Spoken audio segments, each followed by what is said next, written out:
Hello and welcome to this special end-of-year edition of Middle East Now on i24 News. And what a year it has been. We'll go into that in more detail in a moment, but first a reminder, our hostages are still not home. 100 people, men, women, children and, of course, a baby, are still being held by terrorists in Gaza. Qatar-led negotiations to free them have gone nowhere.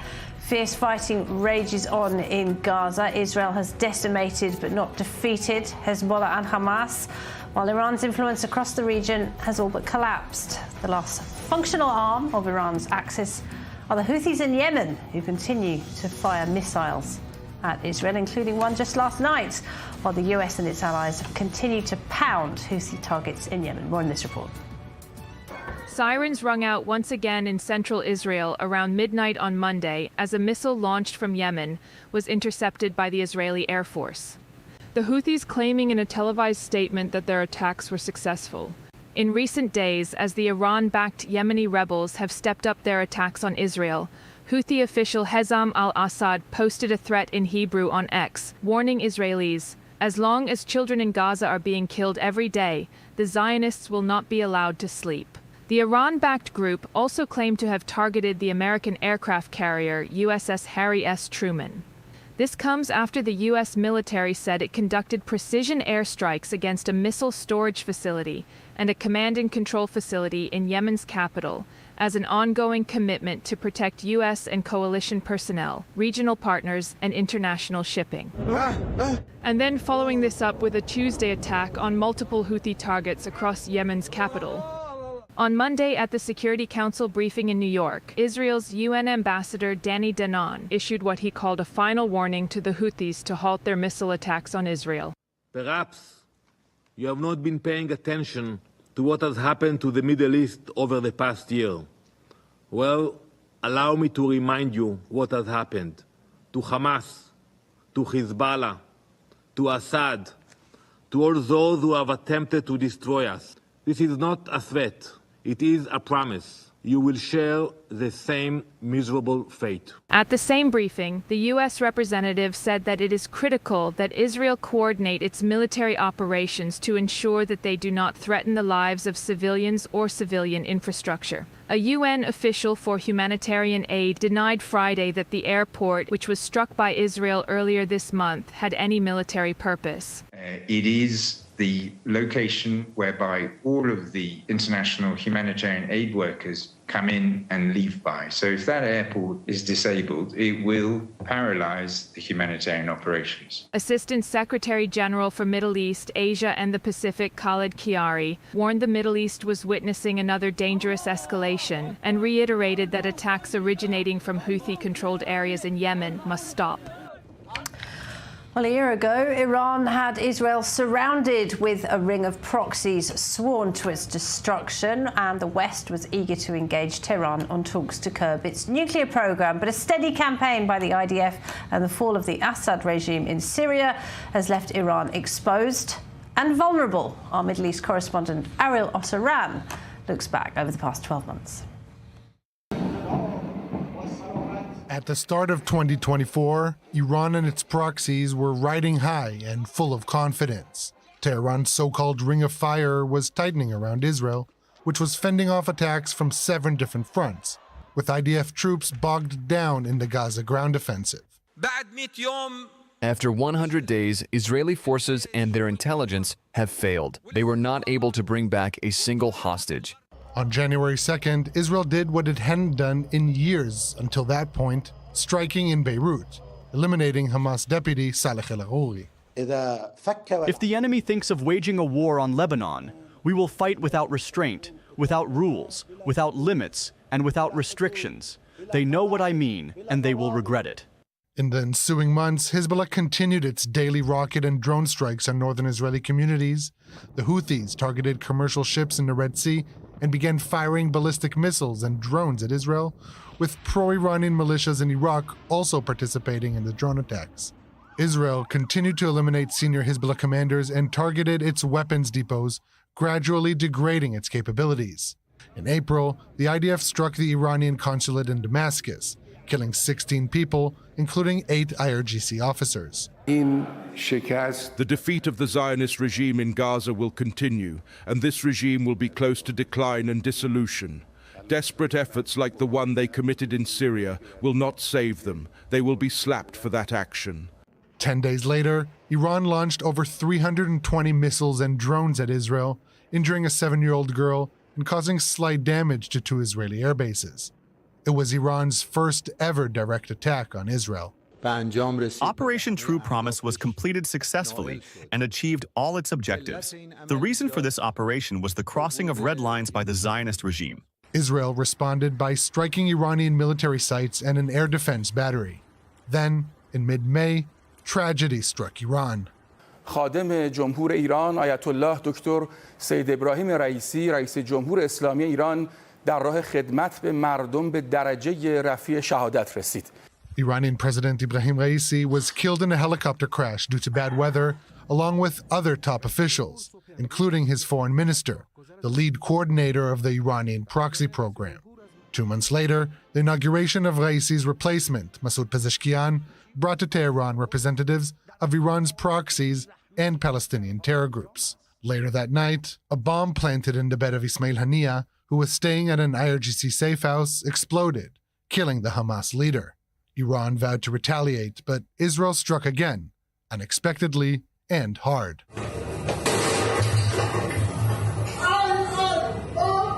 On September 17th and 18th, thousands of Hezbollah pagers and walkie-talkies exploded simultaneously, killing dozens of Hezbollah operatives and injuring thousands. There is no doubt that we suffered a major blow. It is unprecedented and will be met with tough retribution, and just punishment, where they expect it and where they do not.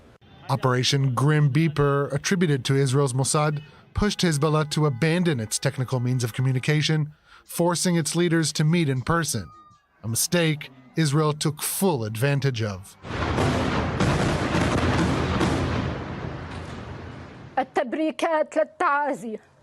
التبريكات للتعازي باستشهاد الأمين العام لحزب الله السيد حسن نصر الله. 4 days after Nasrallah's elimination in his underground Beirut bunker, Iran attacked Israel again, this time launching 200 ballistic missiles, causing slight damage to 2 Israeli air bases. In a rare appearance with a rifle by his side, Khamenei said the missile attack was minimum punishment against Israel, which would not survive for long. 3 weeks later, Israel launched the largest attack on Iranian soil since the Iran-Iraq War of the 1980s, crippling its air defense network and granting Israel freedom to operate in Iranian airspace in the future. The Zionists' calculations must be disrupted. They have made a miscalculation regarding Iran. They have failed to understand the power, innovation, and ability of the Iranian people. We must make them understand this. With Nasrallah out of the picture, a series of events was now set in motion that eventually brought the Iranian axis to its lowest point in decades. Weakened and battered, Hezbollah was forced to withdraw its forces from Syria, leaving the Assad regime exposed. On November 27th, hours after the ceasefire between Israel and Lebanon came into effect, Islamist-led opposition forces swept through Syria, a key component in Iran's proxy program. The Assad regime was toppled in a shocking 11-day offensive. The ripple effect continued to spread across the axis, this time to Iraq. We must re-evaluate the current situation. Iraq can no longer be linked to the axis of resistance after the fall of Assad and Hezbollah in Lebanon. We have received a clear demand from America and Western countries to dissolve the pro-Iranian factions. If we do not comply, it most certainly will be imposed on us by force. And so, with Nasrallah and Assad gone and Tehran's militias in Iraq appearing to be living their last days there, the Iranian proxy program has almost entirely collapsed. The Houthis in Yemen are now the last functioning Iranian proxy outside its borders. And with Israel and the U.S. coalition ramping up their strikes against the Houthis, the fight is quickly edging closer to Iran's doorstep. Quite the year for Iran, and no one will ever look at a pager quite the same way again, I think, after that. Well, with me in the studio this hour, the journalist behind that report, our very own Middle East correspondent, Ariel Osseran, and Colonel Dr. Jacques Neria. You are, of course, the former Deputy Head of Assessment for Israeli Military Intelligence and once an advisor to the late Prime Minister Yitzhak Rabin. And a Hezbollah expert as well, yes. I should add. So, Jacques, I mean, we've got this ceasefire in place with Hezbollah until the 27th of January. Are they just biding their time, waiting to come back and attack Israel? Well, according to what we see in Lebanon, Hezbollah is preparing itself for a renewed confrontation with Israel. We can see that on different levels. First of all, they have declared that the 1701 applies only to South Lebanon, whereas in fact it applies to all of Lebanon. So this is one thing. Second, they tried to discuss a deal with the chief of the Lebanese army, according to which they would surrender some of their depots of weapons and they would keep most of them in their hands. And this the Lebanese army refused. And now there are those declarations coming one after the other saying that Israel is not respecting the ceasefire, and since this is the situation where Israel can do whatever it wants in the skies and in the waters of Lebanon and on the ground, then there is no other chance but to resist Israel and to organize again the resistance, what they call the resistance against Israel. So we must be prepared that at the end of the day, the Lebanese political system will have to suffer again a situation where Israel will have to strike the Hezbollah inside Lebanon. And so is it all been for nothing? Are we just going to go back to how it was before? It's not square one, because I mean the situation is different now.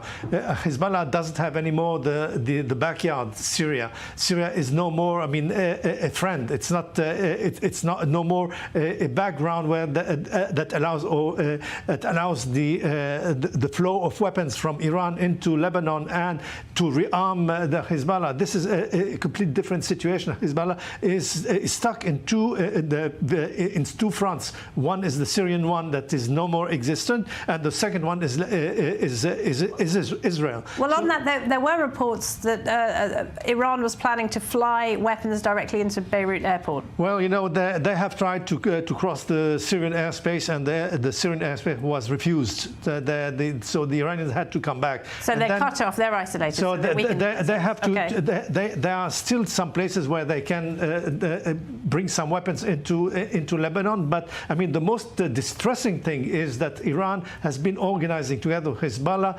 how to resist to this new Syrian regime. So in the Alawite area, which is the northwestern area of Syria, there are elements of Hezbollah that are present there and fighting the new regime. All right, and I want to get on to Syria in more detail, of course, in a moment, because that was one of the biggest stories of this year. But Ariel, the IDF is quietly still acting in Lebanon, isn't it, and dismantling what is left of Hezbollah.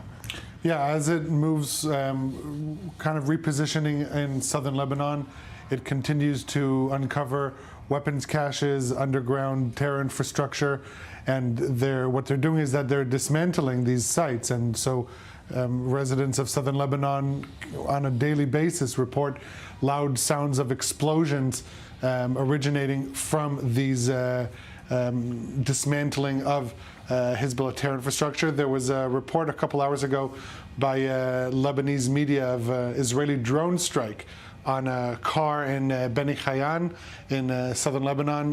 Pro-Hezbollah al-Mayadeen said that there was no such drone strike, but rather Israeli forces moving into the area, still waiting on confirmation from the IDF as to what indeed happened there. But this is another illustration as to the ongoing activity by the IDF. I will just note that the latest statements by Hezbollah, last night, deputy head of its political council, Mahmoud Kamati, said that Hezbollah was committed to 60 days of patience. Day 61 will be a whole other ballgame. Israel will be considered an occupying force. And if you want to look in the calendar, day 60, the 60-day ceasefire ends January 27th. Until then, Lebanon is supposed to elect a new president. Not quite sure if that will indeed happen. Okay, all right. Well, let's leave Hezbollah to one side for the time being, because in Syria, the country's new rulers are cementing their power just a few weeks after the ousting of the dictator Bashar Bashar al-Assad. Earlier this week, the de facto leader of Syria, Ahmed al-Sharaa, said it would take 4 years to hold elections. Some foreign fighters, including Chinese Uyghurs, a Jordanian national and a Turk, have been given high-ranking positions in the Syrian armed forces. So, Jacques, we're looking at the future for Syria. It all happened very, very quickly, the fall of this 50-year-old regime. We're now looking at jihadists, former jihadists, Chinese Uyghurs, a real mix taking shape as the new political class in Syria. No elections for 4 years. What is your outlook? Well, let's begin with the elections. There are no elections in 4 years because he says very clearly that half of the Syrian population is outside Syria. I mean, there are refugees, 2.5 million in Turkey, 1.5 million in Lebanon, 1.5 million in Jordan, and a few other millions in Europe. So until they come back, and there's a complete survey of how many are there in Syria, you cannot conduct any elections. This is what he says. On the other hand, he says that the new constitution has to be written again, and this time it will take 3 years. I mean, why it will take 3 years? Because it will take 3 years to marry the situation between the Kurds, the Druze, the Alawites. Well, the Kurds say they've been locked out of the political process. Yeah, the Kurds don't want, I mean, they want total autonomy, and no, but they say they've been locked out of the current political process. Of course. I mean, they've been mistreated by Bashar Assad, and in fact, I mean, were it not the Americans, they would have disappeared long ago. And this is a situation: will the U.S. protect the Kurds? And as you say, there is a chaotic situation in Syria today. And as you said, I mean, there is a transformation from al-Julani into Ahmad al-Sharaa. This is a new transformation, and this is, I mean, this doesn't apply to all the nominations that we have seen today. I mean, 50 high-ranking officers out of the 50, 10 are foreigners. Chinese, as you said, Uyghurs, Jordanian, Egyptians, and Turks, and all sorts of nationalities. And this is all right. Well, on the just one moment, just on the Uyghurs, because it is an interesting development that I'm not sure many people have been following that closely. But China came out today and condemned the role of the Uyghurs in Syria. Let's take a listen to the Chinese Foreign Ministry spokesperson earlier today. The East Turkestan Islamic Movement is a terrorist organization listed by the United Nations Security Council in accordance with China's law. The international community should fully recognize the violent and terrorist nature of the ETIM and resolutely crack down on it. There you go. So that was an unintended consequence. Well, Uyghurs, it's a long story in China. I mean, this is the Xinjiang province. There are 10 million Muslims there. I mean, you know, there's a list of names that are forbidden to be named. The babies are forbidden to be named Muhammad, for instance, or Arafat, or all sorts of names that are there, and are under strict the control of the Chinese authorities. We know that China has sent to Syria a few years ago some elite units in order to combat the Uyghurs that were volunteers in the ranks of Daesh and in the ranks of al-Nusra. And certainly what happened today with the nomination of a Uyghur general is not to please China, and I think that this is Syria really want to make an enemy of China so early on. This is, I mean, luckily for Syria, it's very far from China. Yeah, well, the new leaders in Syria have a very strong and powerful supporter, of course, in Ankara. That is Turkey's President Erdogan. He's been supporting the Syrian rebellion for many years now, and in some cases arming groups as well. We can take a listen to what President Erdogan had to say about what happened in Syria. The last weeks of 2024 sparked a new era in Syria, with which we have deep-rooted historical, human, and neighborly relations. We will provide any support necessary for the new era to open the door to permanent peace, tranquility, stability, and economic prosperity in Syria. As stability takes root in Syria, I believe that the voluntary return of Syrian refugees who have been longing for their homeland for 13 years will also become easier. So, Ariel, there is a concern that Syria has kind of exchanged the influence of Iran and Russia for Turkey. I think if we're looking at Ahmed al-Sharaa, the main leader or the main victor in Syria, so Erdogan of Turkey, obviously the biggest external victor of this situation in Syria. Obviously, he has many interests and he's trying to get on the better side of Bashar. But I think if we're looking at the wide scope of the dynamics that is evolving, I think Riyadh is a more potentially better fit for Syria, and they're moving towards that. We saw the first interview that Ashara gave to an Arab-speaking outlet was to El Arabiya, state-owned. That is a clear indication, because in the Middle East, besides Israel, there isn't really free press. So the press outlet that you choose, that is the country that you choose. The interim foreign minister, his first diplomatic trip abroad is not going to be to Ankara, but rather to Riyadh. To Riyadh, yeah, interesting. To Riyadh. And Saudi Arabia replaced Iran as the main supplier of oil to Syria once Iran cut their supply. So yes, Turkey has a lot of interest, being that it's a border country, and also it wants to deal with the issue of the Kurds that are knocking on their door. But ultimately, I think if we're looking at who the Syrians are trying to cozy up to the most, that would be Riyadh rather than Ankara. Yeah, interesting. And Jacques, a word on the Kurds, because of course Turkey's President Erdogan is fighting a war with the SDF, the Syrian Defense Forces, US-backed, Kurdish-led. They defeated ISIS, and now these Turkish-backed troops are fighting them. Israel's foreign minister has said he wants to develop ties with the Syrian Kurds. Would that be a good? Well, it should be informed, better informed, because the situation with the Kurds are deeply. I mean, we have those relations with the Kurds, and especially not only with those Kurds, but the Kurds in Iraq also. And Israelis can travel, for instance, into Kurdistan. Into Erbil. This is something that, I mean, few people seem to know. I mean, at least among the politicians. And then we have to remember that there is no common border between us and the Kurds. It means that in Syria, it means that there is a difficulty in maintaining a presence and influence on the ground if you are not on the border.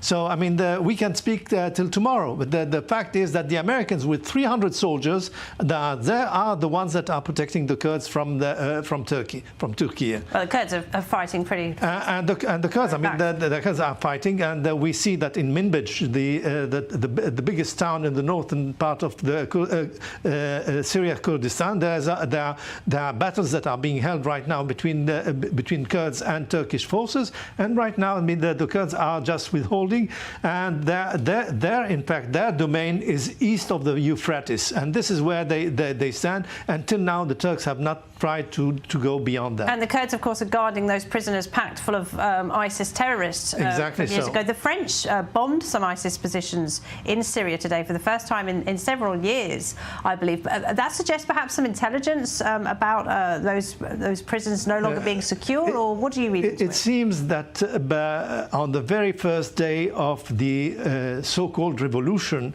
that Daesh on the ground has taken profit of the situation and taken lots of weapons from the Syrian army. And this is what brings the US and France and others to be very worried about what's going on there, and to focus on that enemy, because Daesh is still living there and still active, and it can really be a threat to all the region there.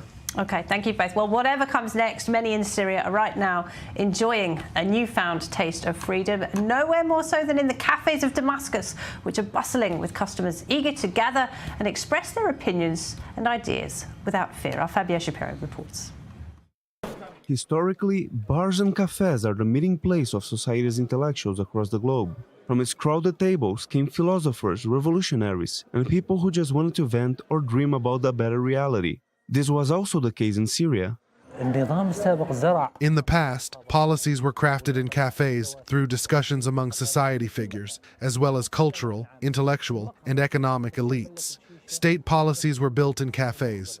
But this changed in 1958 when Syria formed a short-lived union with Egypt, headed by Pan-Arabist Gamal Abdel Nasser. The state pushed to control speech in its most fertile place, and with many subsequent coups d'état leading to the rule of the Socialist Ba'ath Party and the Assad family, this situation only got worse. Unfortunately, during the tyrant's era, customers who wanted to discuss any political matters would whisper in fear, constantly looking over their shoulders. Many customers were arrested from this very cafe, which led to a decline in my business. We couldn't talk about anything, whether in cafes or anywhere else, fearing that intelligence agents might be eavesdropping on us through our phones, even if they were turned off. For a brief period in the beginning of the century, debates returned to the cafes in what was known as the Damascus Spring, a period of political uncertainty following the death of dictator Hafez al-Assad. Syrian intellectuals felt free to raise their opinions and release statements calling for the end of the state of emergency, pardoning of political prisoners, and of the one-party rule of the Ba'ath Party, and for legal protection for free speech and freedom of assembly. But as Hafez's son rose to power, the state of terror was reestablished. Political life consisted of secret meetings with groups of 3 or 4 people exchanging political pamphlets to read and enhance their political awareness, only to burn them immediately afterwards out of fear. It was forbidden to talk about politics in schools or universities, and our parents would always warn us, saying, "The walls have ears." With the end of the Assad rule, Syrian cafes once again filled with life and hope for political freedom. Now the situation is much better. Even if al-Jolani himself makes a mistake, we will speak out against him. We no longer stay silent now, nor will we in the future, not even in 100 years. But whether this newly found freedom will last is yet to be seen. Well, time for a quick break. When we come back, as we move into the new year, still no sign that we're any closer to bringing our 100 hostages who are still being held in Gaza back home. We'll have more on that next. Stay with us.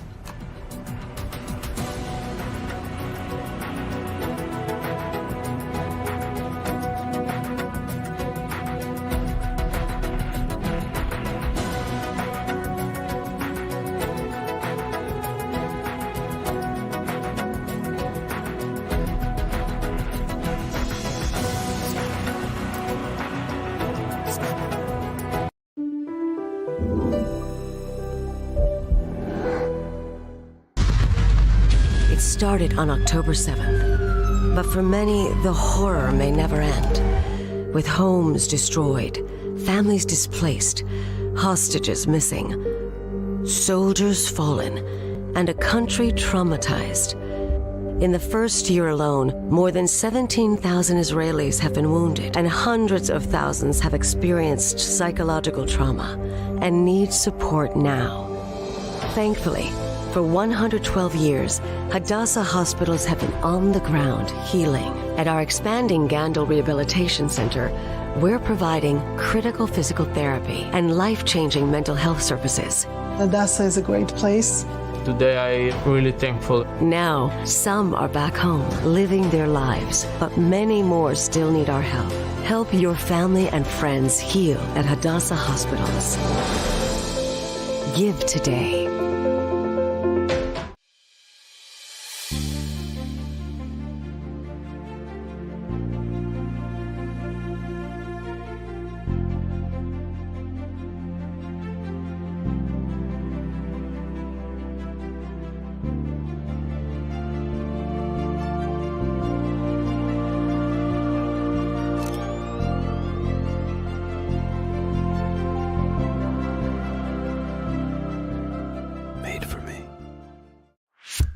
You live in Israel or you are preparing for your Aliyah? Congratulations. You have a smartphone? Perfect. Download the Olim app for free and discover everything we have to offer. Booking medical and administrative appointments, bills paying, debt verification, instant translation, contractor recommendation, request tracking, and much more. And if you can't manage it on your own, our team speaks your language and assists you with all your procedures in Israel, starting from 199 shekels per month, unlimited and for the whole family. Don't hesitate any longer. Download the app or contact us.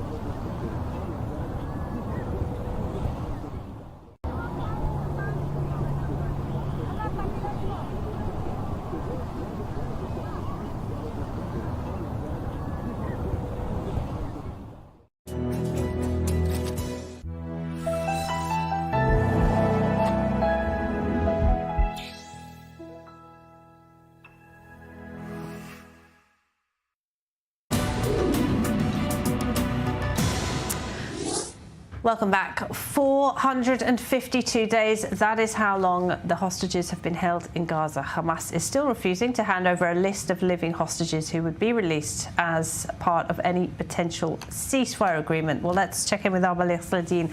He joins us now from Hostages Square in Tel Aviv. And another grim landmark, isn't it, Baligh? We're entering another year of the hostages being held in captivity in Gaza. Any hope at all of, if not a deal, of just some progress towards a deal?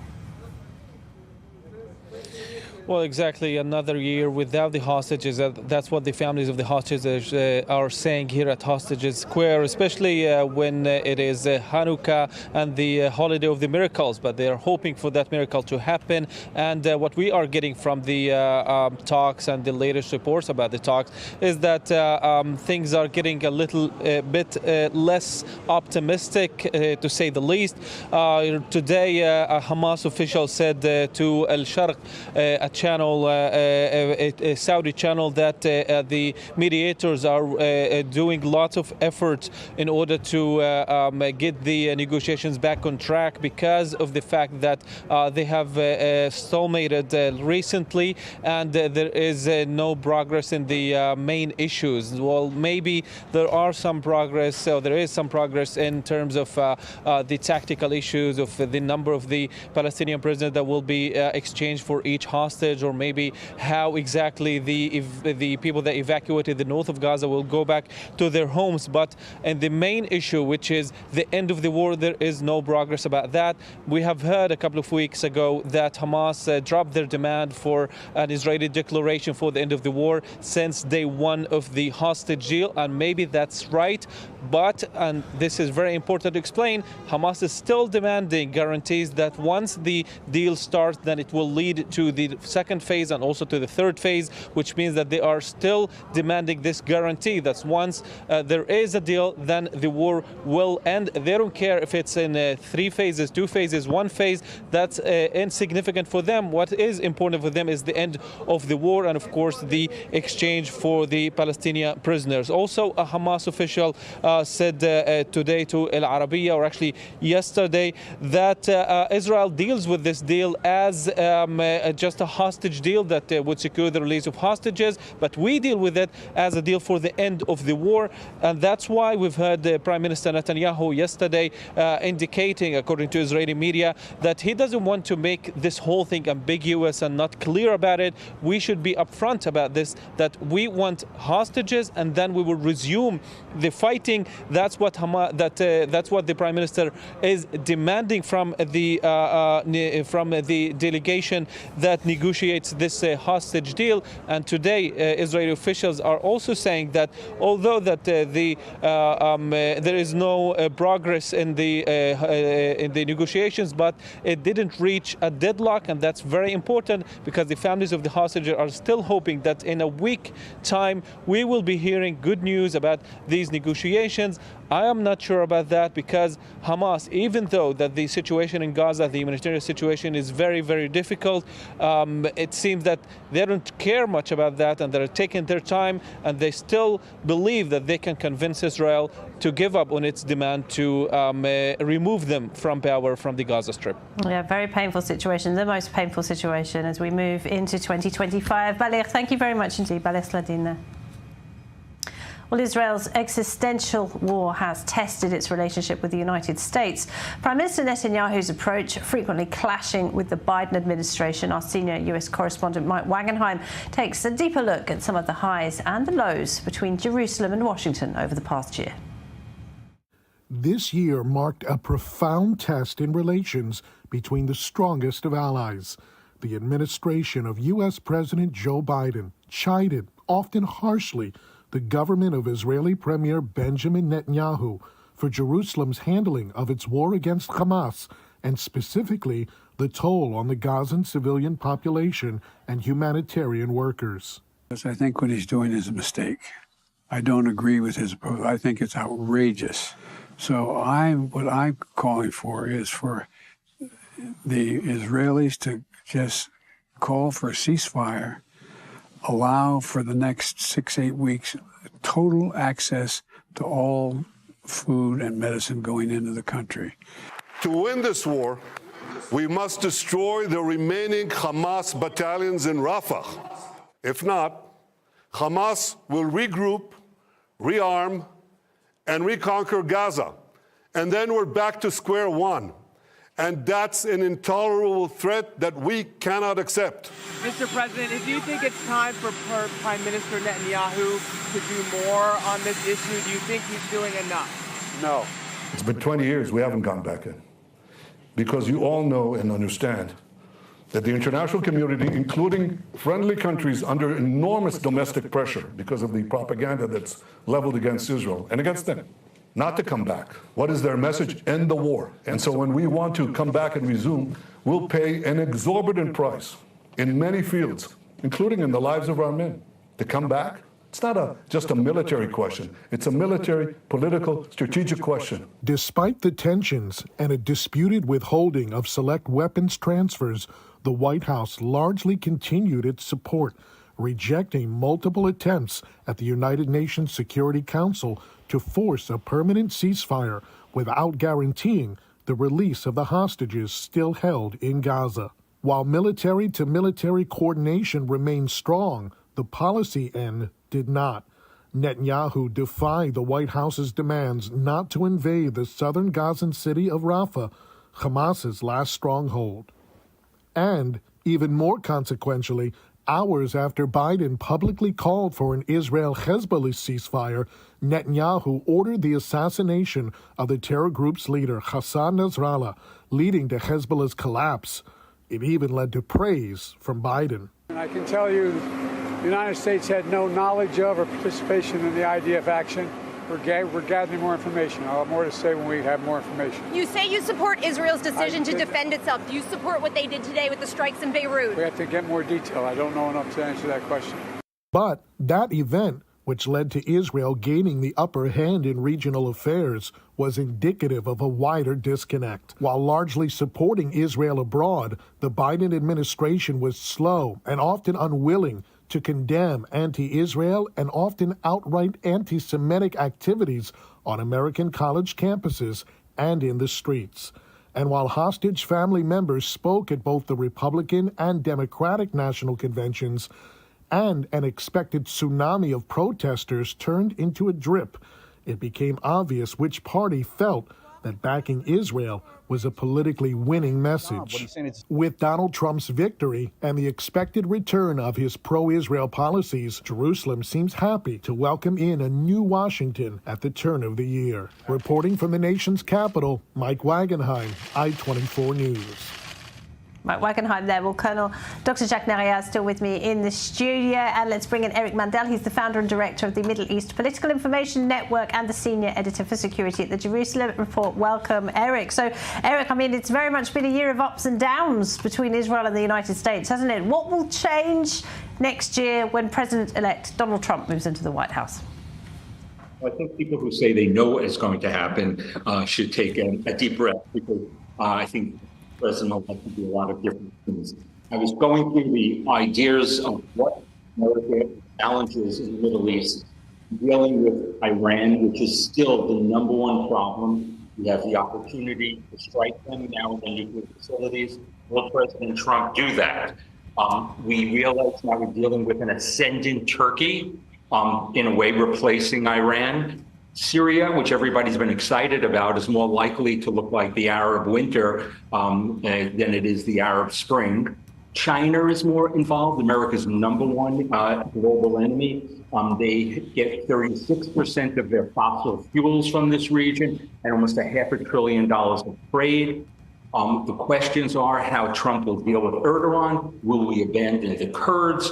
How we will deal with the UN and UNRWA and Hamas's embedment in there. And then Israel is going to end up with the ceasefire in Lebanon likely to break down. Will he still support Israel striking back again in Hezbollah or with Hamas?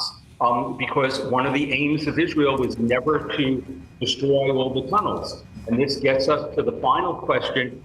Is what is the next phase of the Abraham Accords? Will this all lead to Saudi Arabia and maybe, who knows, even Indonesia, if you're incredibly optimistic, developing relations going forward? So there's lots of different possibilities, and it's really about isolationists versus, I'll call them the realists who are coming in, like Rubio, who realize that credible American military threats and engagement decreases the risk and increases American interests. Lots to talk about, Eric. For now, thank you very much indeed. Let me bring in Jacques Neria. So, I mean, there have been some ambiguous messages coming from President-elect Trump.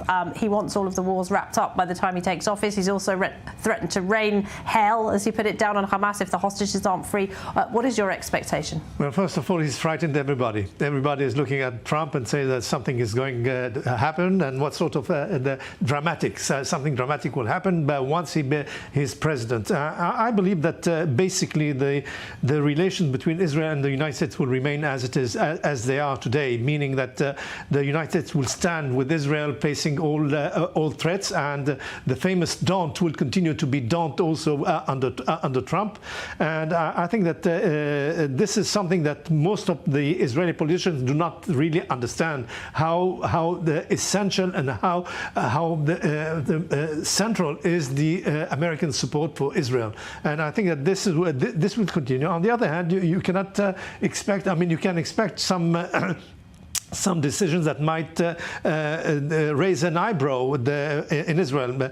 For instance, concerning the financial aid of the U.S. concerning Israel, would as once the isolationists would like to end that. Exactly, to end that, and Trump would say, "Well, do you want money? So that take a loan," and so on, and sort of things. And then we have, but the most interesting thing in the Trump administration is the attempt to create, I would say, to widen the Abraham Accords. I mean, they're talking about at least 10 Arab states that would join the Arab Accords. And if we look at the map today and the tectonic changes that have that the Middle East has undergone now, we might be in a situation where from Turkey to Syria to Iraq and the Gulf states passing through Egypt and North Africa, we might find a sort of belt that is being created by the U.S., and it is time for Israel to be part of that belt. Yep, he wants deals, not wars. That's one of the messages coming from the incoming president. Eric Mandel,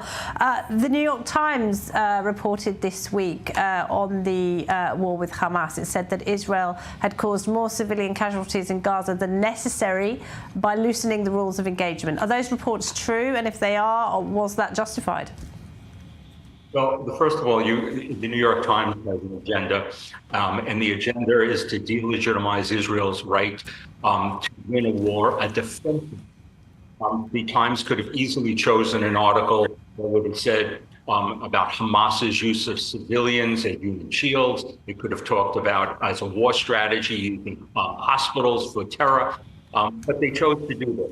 The reason this all changed is because, number one, first of all, Israel has been in many of Israel's war in live fighting. Israel does not target civilians, which is a blood libel. But the rules of war did change. Why did they change? Because on October 7th, it wasn't a small battle. It became an existential war. And Israel's response, even what they described, assuming that's all true, is totally within international limits on war. And it actually makes the case against genocide, which is going on, showing how Israel avoids targeting civilians. And it's a matter of the number of people to gain a military gain in the laws of proportionality in war. So this, remember, unfortunately, when we read the New York Times today, and I actually had their Jerusalem bureau chief complain to my editor when I wrote something dissecting one of their articles. We're dealing with editorialization on the news article. We have to take it with a grain of salt, but it has such power to delegitimize Israel and give fodder to those who want Israel to be delegitimized. All right, Eric, thank you very much indeed for joining us. Eric Mandel there.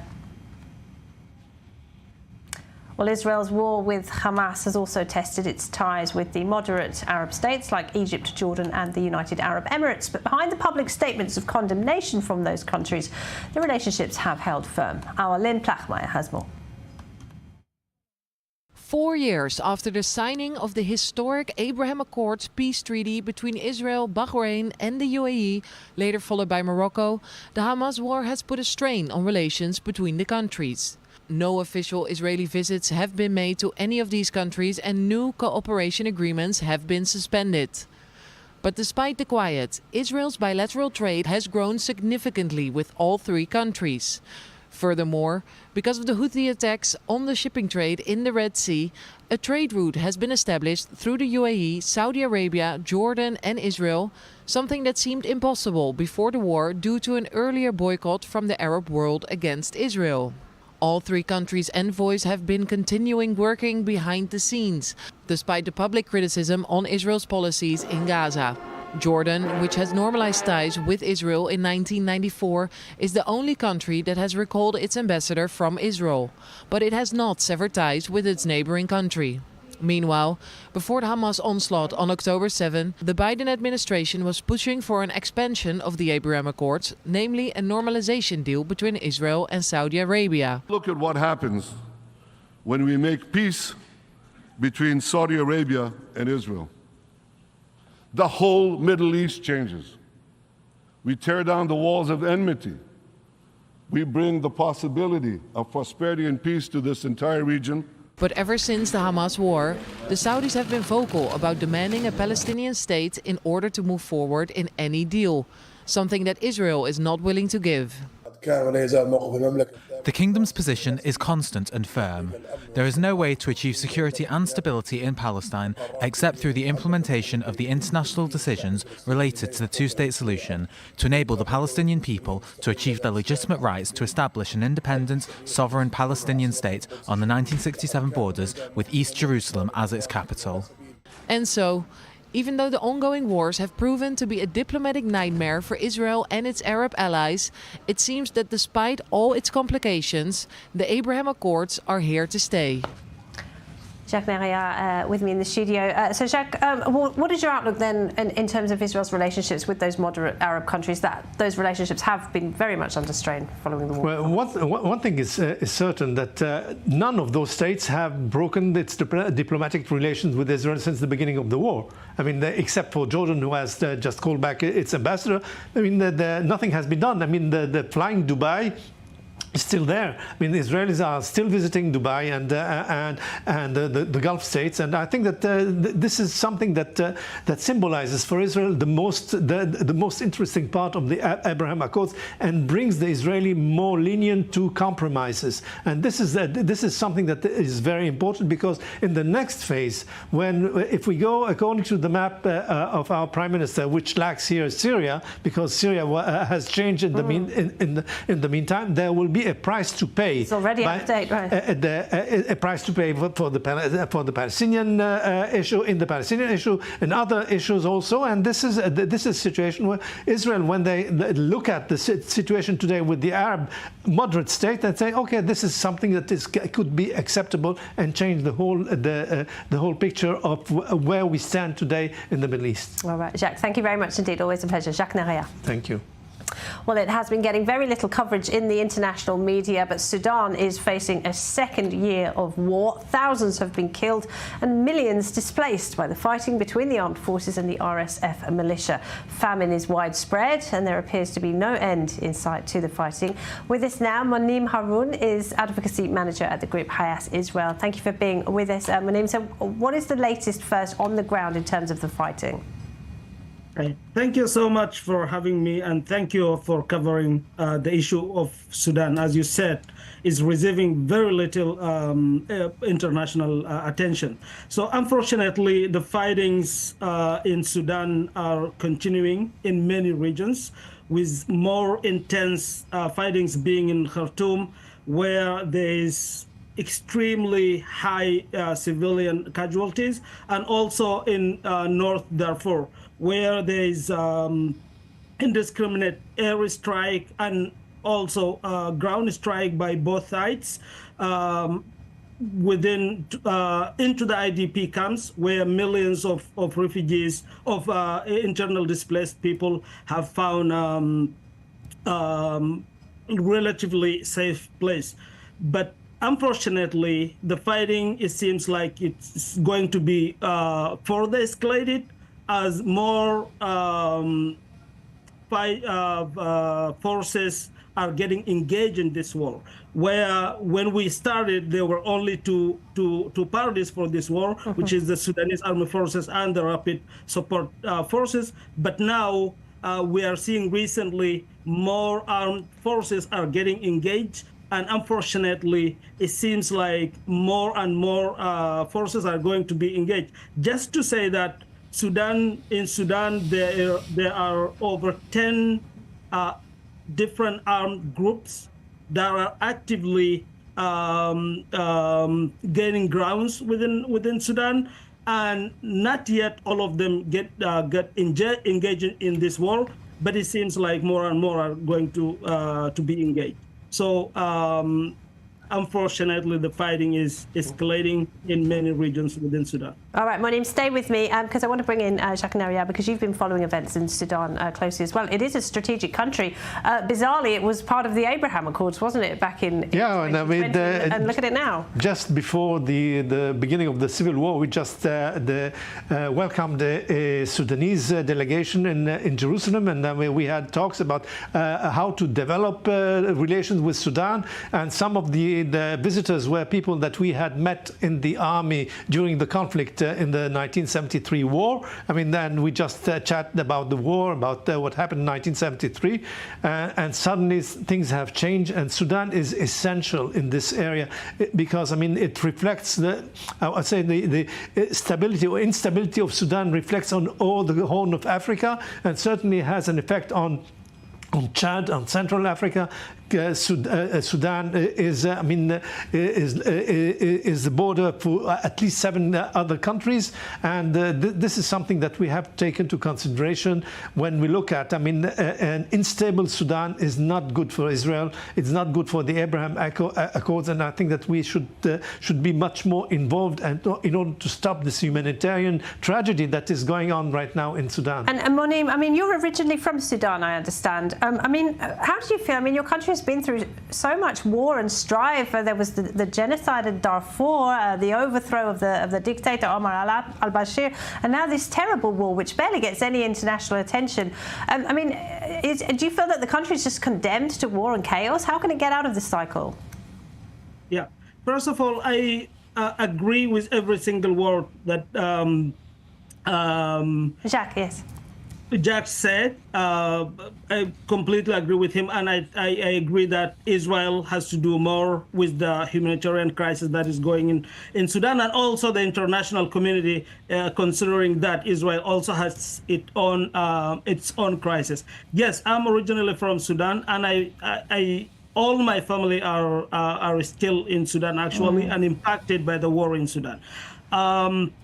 Yes, the situation in Sudan was. We, as a Sudanese, had hoped that after the overthrow of al-Bashir, the things are going to be better. But unfortunately, I think many reasons led to the situation that we are in today, which one of them is the failure of international community to provide enough support for the political process that was going on in Sudan, and also internal issues which has to do with stopping the war in some areas, in some regions within Sudan, and also addressing the reasons that have led to many civil wars within Sudan.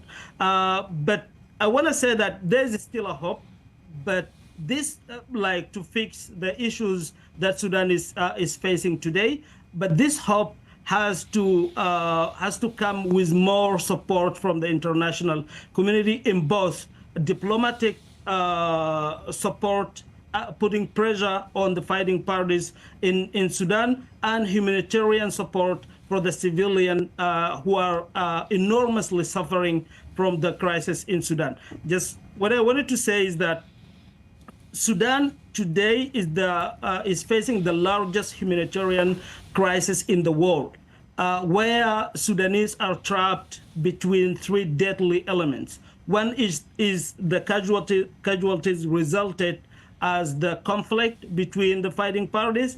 The second are the diseases that the Sudanese are facing, where 80% of healthcare facilities are out of service, which means those who have been injured due to the conflict or get sick due to other reasons, unfortunately, are dying because there is no medical services that they can receive. The third element is the starvation, where many regions have been declared as regions of famine.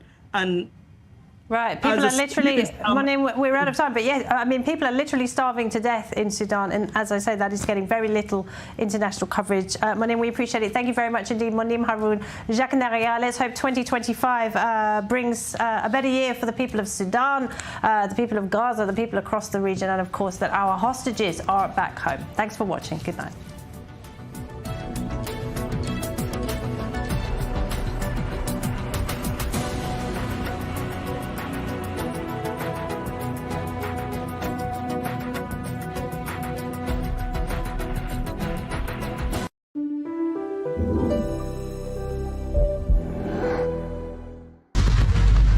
It started on October 7th, but for many, the horror may never end. With homes destroyed, families displaced, hostages missing, soldiers fallen, and a country traumatized.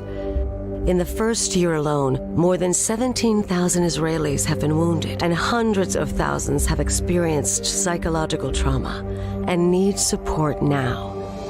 Thankfully, for 112 years, Hadassah hospitals have been on the ground healing. At our expanding Gandel Rehabilitation Center, we're providing critical physical therapy and life-changing mental health services. Hadassah is a great place. Today I'm really thankful. Now, some are back home, living their lives, but many more still need our help. Help your family and friends heal at Hadassah hospitals. Give today.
Want to stay on top of the news no matter where you are? Introducing I-24 News' brand new news website. On our website, you'll find all the latest articles, interviews, and live broadcasts. Everything you need to know right at your fingertips, whenever you want it. So what are you waiting for? Download the I-24 News app today.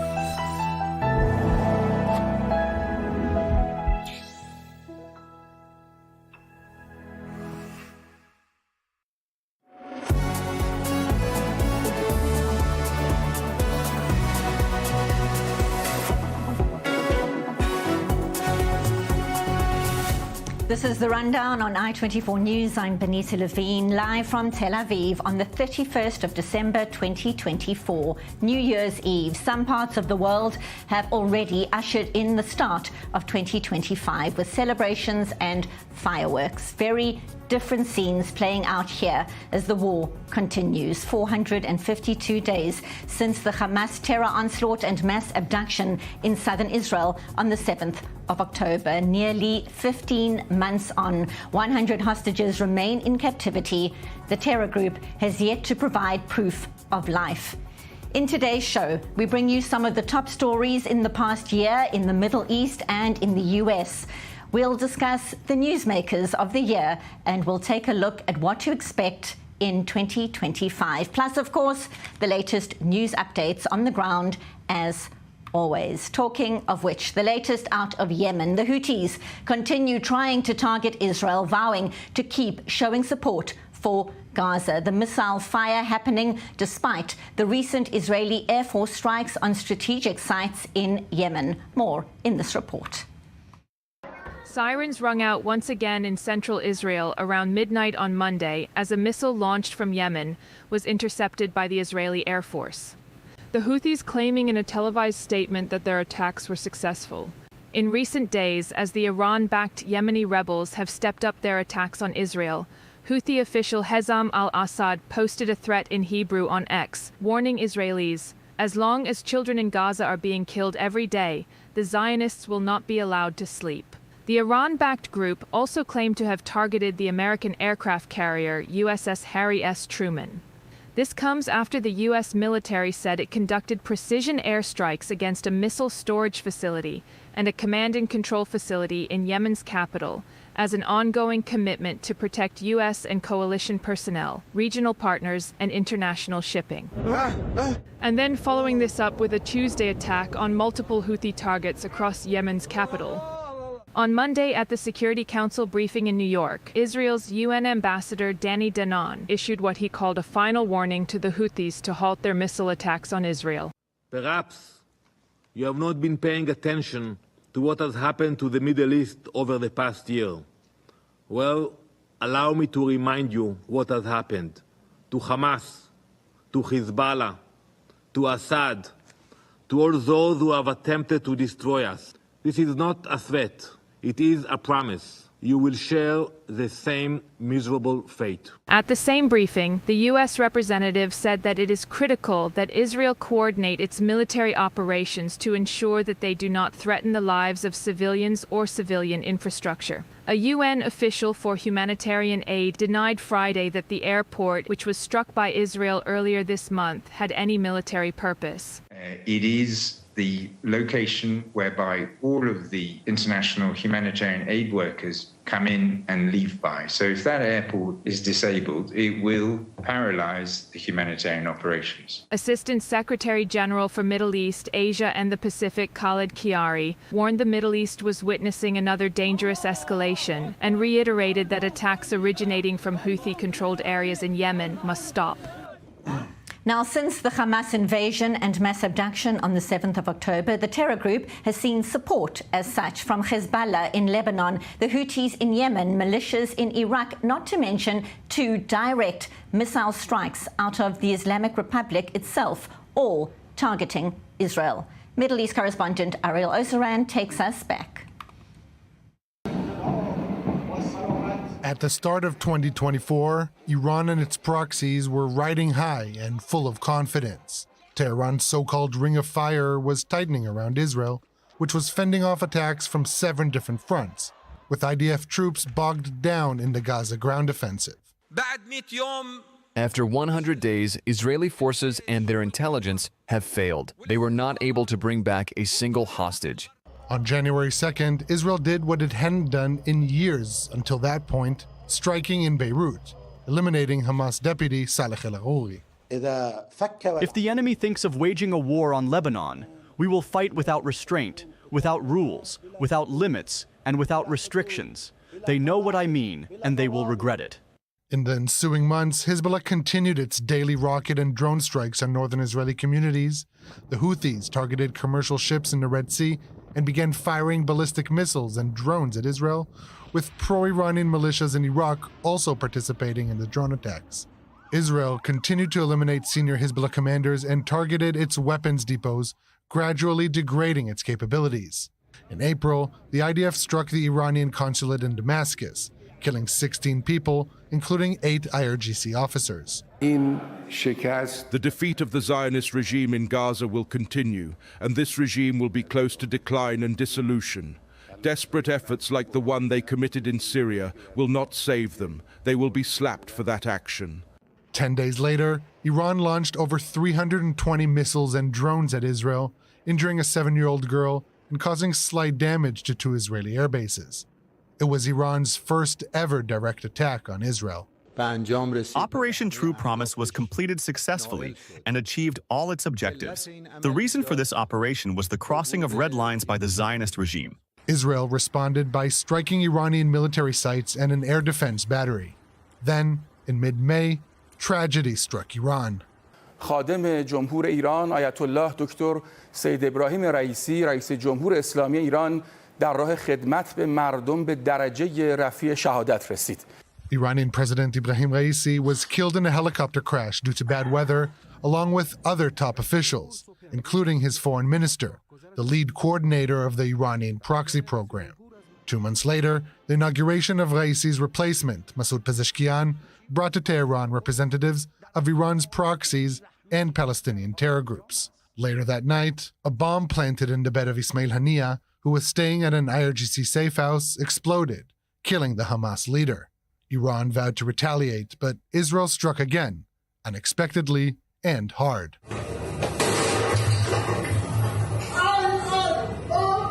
On September 17th and 18th, thousands of Hezbollah pagers and walkie-talkies exploded simultaneously, killing dozens of Hezbollah operatives and injuring thousands. There is no doubt that we suffered a major blow. It is unprecedented and will be met with tough retribution, and just punishment, where they expect it and where they do not. Operation Grim Beeper, attributed to Israel's Mossad, pushed Hezbollah to abandon its technical means of communication, forcing its leaders to meet in person, a mistake Israel took full advantage of.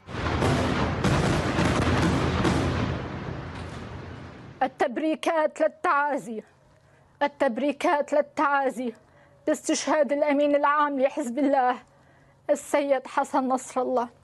4 days after Nasrallah's elimination in his underground Beirut bunker, Iran attacked Israel again, this time launching 200 ballistic missiles, causing slight damage to 2 Israeli air bases. In a rare appearance with a rifle by his side, Khamenei said the missile attack was minimum punishment against Israel, which would not survive for long.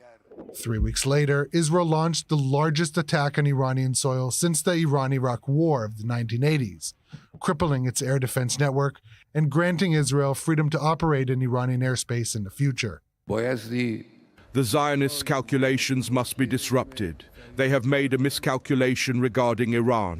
They have failed to understand the power, innovation, and ability of the Iranian people. We must make them understand this. With Nasrallah out of the picture, a series of events was now set in motion that eventually brought the Iranian axis to its lowest point in decades. Weakened and battered, Hezbollah was forced to withdraw its forces from Syria, leaving the Assad regime exposed.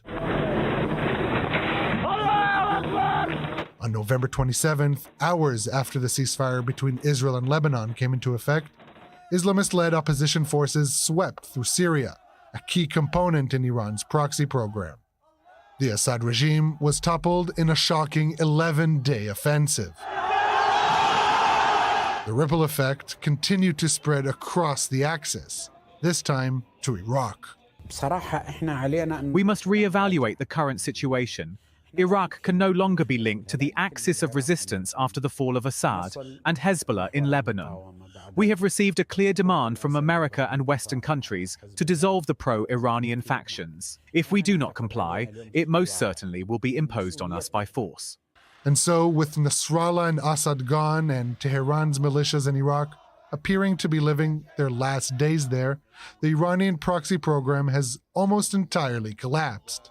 The Houthis in Yemen are now the last functioning Iranian proxy outside its borders.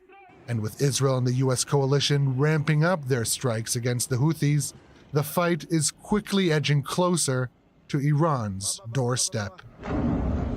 What a year. So for more, it's a pleasure to welcome to studio international affairs analyst Dan Perry, a former Europe, Africa and Middle East editor at the Associated Press, author of the newsletter Ask Questions Later, and our Middle East correspondent, Ariel Oseran. Gentlemen, thank you so much for being here on New Year's Eve. And Dan, I'm going to start with you. Threats on several fronts still persist, but the Middle East looks like a very different place from the region it was exactly a year ago. Your thoughts? Yeah, it's almost hard to contemplate. I'm sure many people in Israel will be looking at this and thinking that somehow the whole thing was worth it, and I would urge them to desist, because we should not forget that it began with the most deadly day for Jews since the Holocaust, and just a massive calamity, the accounting for which still needs to happen. But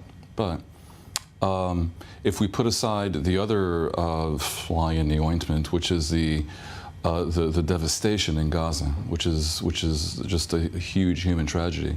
Yeah, Israel comes out of this year significantly stronger. The weakening of the Iranian axis of resistance, so-called axis of resistance, is absolutely mesmerizing. Hamas has been largely crushed, the military wing. That's good for Israel. It's good for the Gazans. Hezbollah has been eviscerated in Lebanon. That's good for Israel. It's good for the Lebanese. As a partial consequence of that, perhaps unintended, but maybe not, because of the weakening of Hezbollah, Assad is gone in Syria. We'll see what happens, what comes in its place in Syria, but that change is probably good for Israel and good for Syria. The Iraqis appear to be considering the dismantling or disarming of the Shiite militias that have massively impeded the road to democracy. That's very good for Iraq.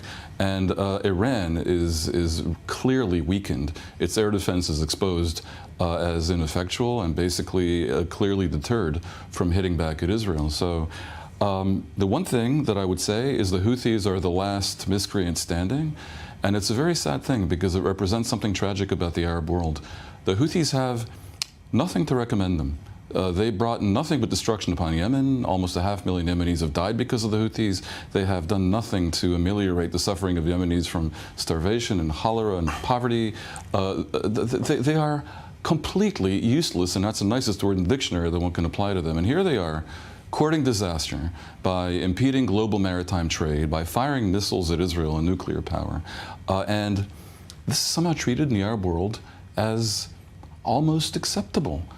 Now, this is utterly unacceptable, first and foremost for the poor Yemenis, the country I used to cover it when I was Middle East editor of AP. I know very intimately how much they suffer, the Yemenis, but the weird thing is you're not seeing a revolt against the Houthis. Because something in the Arab world is paralytic that way. And I mean, I can only hope. I think my wish for 2014, I have a whole bunch of them. It includes obvious ones like the fall of the regime in Iran. But I would hope that something would happen in Yemen to prove me wrong, that the modern Arab society has within it the capacity to repudiate pure evil that causes itself damage, and not be led astray and bamboozled by nonsensical narratives about the imperative of fighting the West or fighting Israel. What 2025 looks like in terms of Yemen, or the Houthis more specifically, and their capabilities, we wait to see. But what we do know right now is that the US Central Command has confirmed strikes in Yemen. We know, of course, in recent days, the Israeli Air Force targeted terror infrastructure as well. How effective, Ariel, has that been in setting back the Houthis' capabilities as we speak? I don't think setting back the capabilities, that is not going to be the immediate result of these strikes. We're talking about the second day of strikes in a row by the U.S.-led coalition. Yesterday, they struck south of Hodeidah in the western part of the Red Sea in Yemen, and today in the capital Sana'a, at least 12 separate strikes targeting command and control facility, advanced weapons production and storage facility, including missiles and drones. But I think this is more of a declaratory statement to show that, mainly to other actors in the region, that the U.S.-led coalition is intent on really acting more significantly than it has before. The U.S.-led coalition has been accused of acting in a more defensive capacity, defending Red Sea shipping, maritime activity intended for Israel. And as we heard just last week from the former Houthi spokesperson who spoke with us, he said that the other regional partners such as Saudi Arabia, the UAE, they're not going to join this coalition that opens them up to once again strikes from the Houthis if the goal is only to protect shipping to Israel. They need to see robust leadership on the part of the United States with the intent of toppling the Houthi regime in Saudi Arabia. I will note that in Yemen, what we are seeing happening from the air, there is also coinciding offensive by the Western internationally recognized government from Aden that are showing a ground offensive against the Houthis. This is the support that they need. There needs to be a all-encompassing view of a U.S.-led coalition, Israel supporting these Yemeni forces, legitimate Yemeni forces.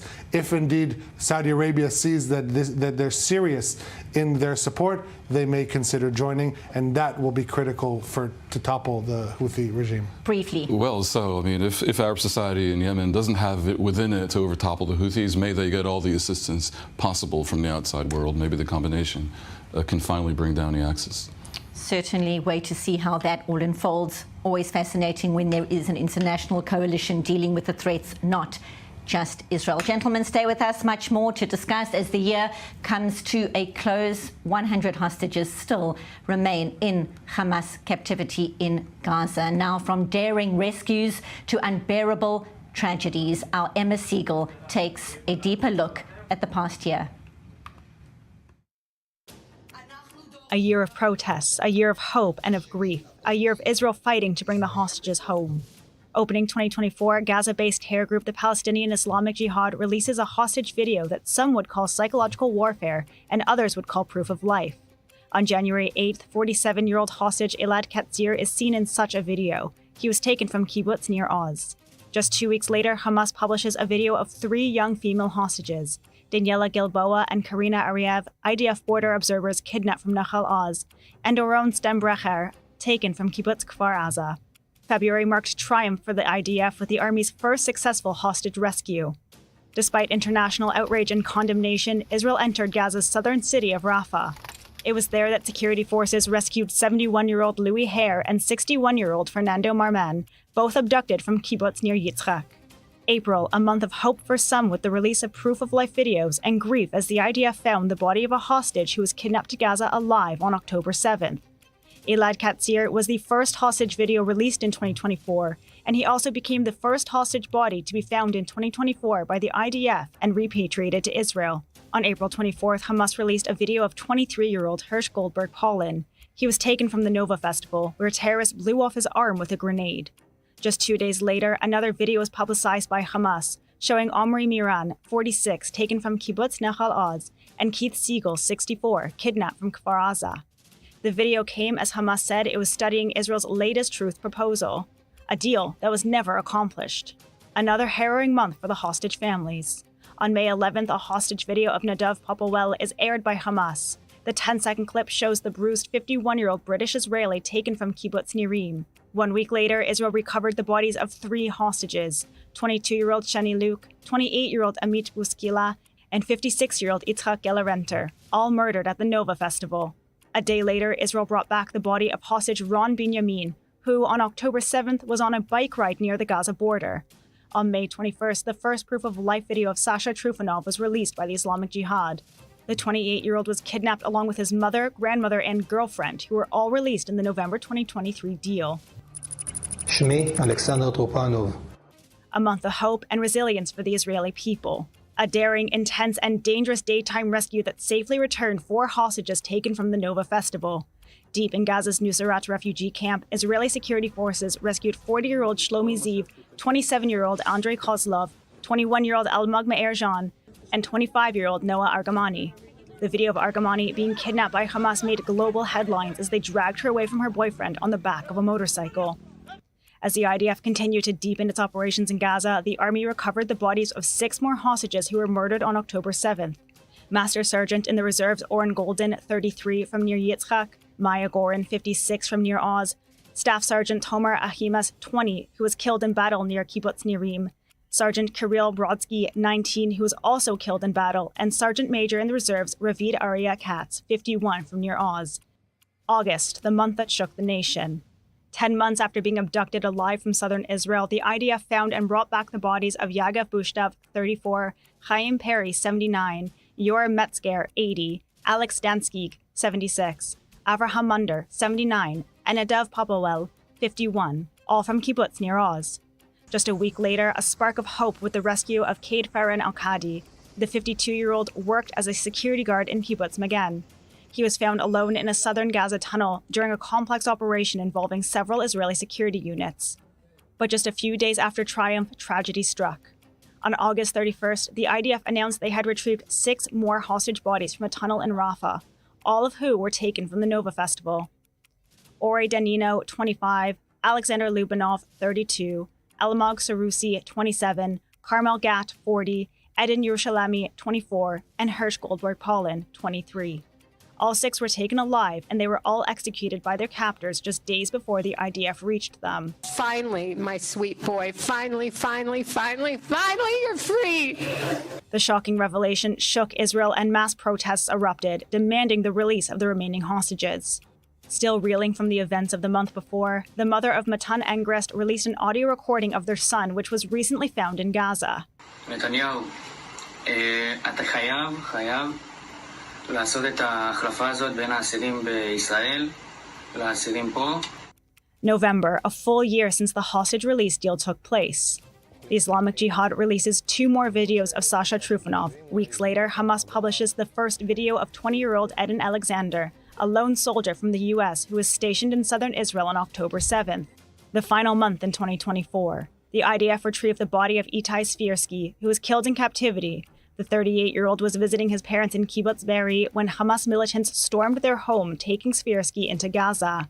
Days later, Hamas published the video of Matan Zengauker, 24 years old, from near Oz.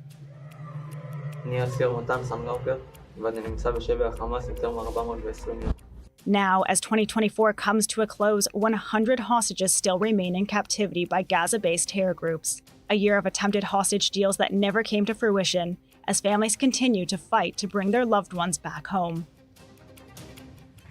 And the agonizing wait continues. So now we go to our correspondent, Balir Sladin. He joins us from Hostage Square in Tel Aviv, and it's still difficult to process after all this time, and 452 days in captivity, 100 hostages still there in Gaza.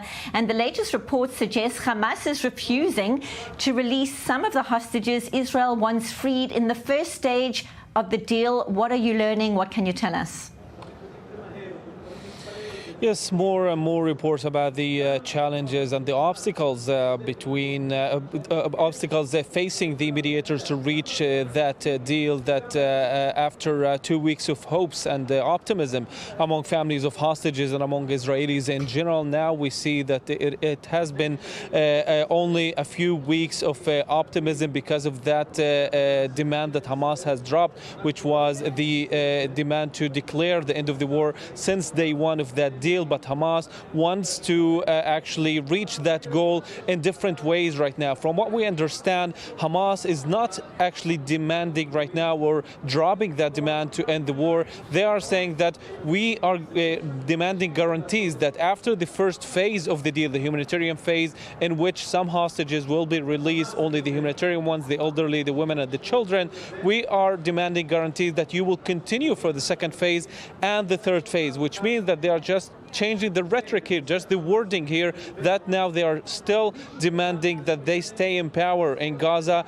to secure their survival, and that has been the only main disagreement. Now, there has been some progress, according to some Israeli officials today, on some tactical issues and the number of the Palestinian prisoners that would be released in case of a deal, or the number of hostages that would be released in case of that deal. But the main issue, again, is the survival for Hamas. Hamas don't care about what the Palestinians are enduring in the Gaza Strip, especially in this very cold winter. And we are witnessing right now lots of images from this difficult situation in the Gaza Strip. They still demand that Israel withdraw completely from the Gaza Strip, even though that they are not demanding anymore Israel declaring that on day one, but from the back door, they want to reach that goal. And Baligh, there have been so many reports about various mediation attempts, Egypt, Qatar, others as well. What are you learning about the main players trying to get this deal across that final stretch?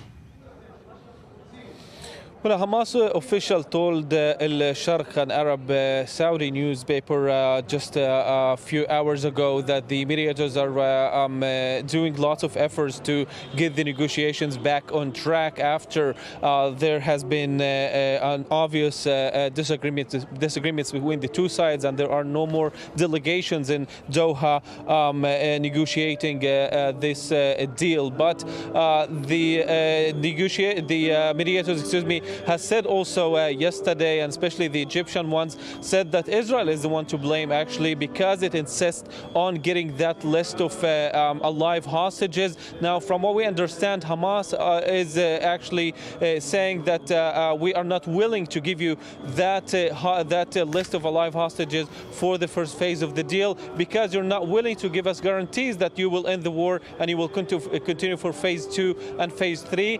From the Israeli perspective, they cannot trust that, and they are saying that if Hamas can't find and locate these hostages, then how Hamas, just moments ago we heard in the VTR, showed videos in the past month for 3 hostages, including Matan Saugauger, one of the maybe very known ones. So if they can find him, they can find the rest of the people and show us in a list who's going to be released in the first phase. Baligh Sladin in Tel Aviv, thank you for the update. A quick break, stay tuned.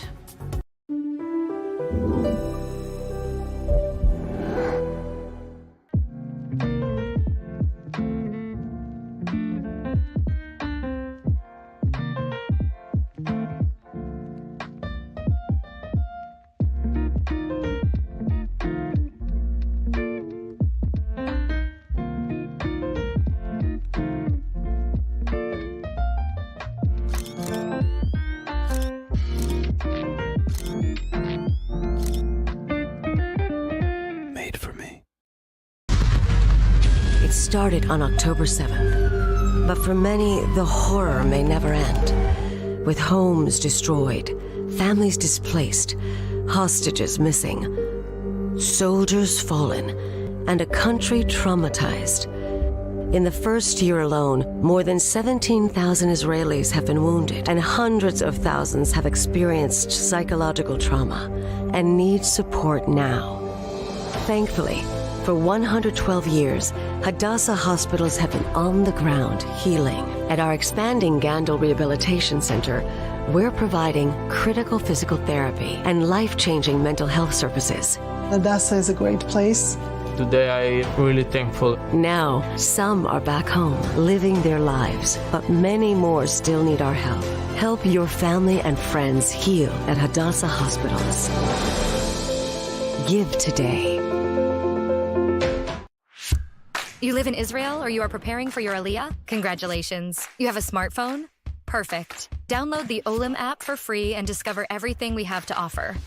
Booking medical and administrative appointments, bills paying, debt verification, instant translation, contractor recommendation, request tracking, and much more. And if you can't manage it on your own, our team speaks your language and assists you with all your procedures in Israel, starting from 199 shekels per month, unlimited and for the whole family. Don't hesitate any longer. Download the app or contact us.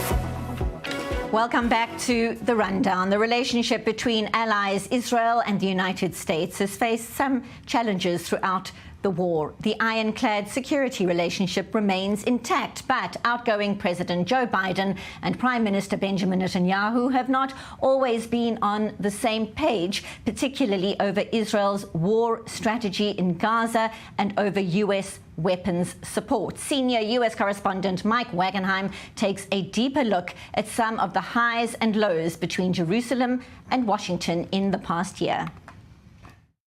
This year marked a profound test in relations between the strongest of allies. The administration of U.S. President Joe Biden chided, often harshly, the government of Israeli Premier Benjamin Netanyahu for Jerusalem's handling of its war against Hamas, and specifically the toll on the Gazan civilian population and humanitarian workers. I think what he's doing is a mistake. I don't agree with his approach. I think it's outrageous. So what I'm calling for is for the Israelis to just call for a ceasefire, allow for the next 6-8 weeks total access to all food and medicine going into the country. To win this war, we must destroy the remaining Hamas battalions in Rafah. If not, Hamas will regroup, rearm, and reconquer Gaza. And then we're back to square one. And that's an intolerable threat that we cannot accept. Mr. President, do you think it's time for Prime Minister Netanyahu to do more on this issue? Do you think he's doing enough? No. It's been 20 years we haven't gone back in.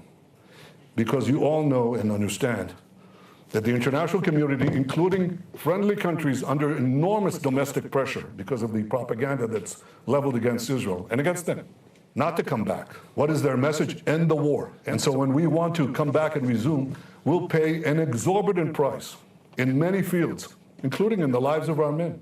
To come back, it's not just a military question. It's a military, political, strategic question. When we went into Rafah, when we controlled the Rafah crossing, that's when they felt the pressure.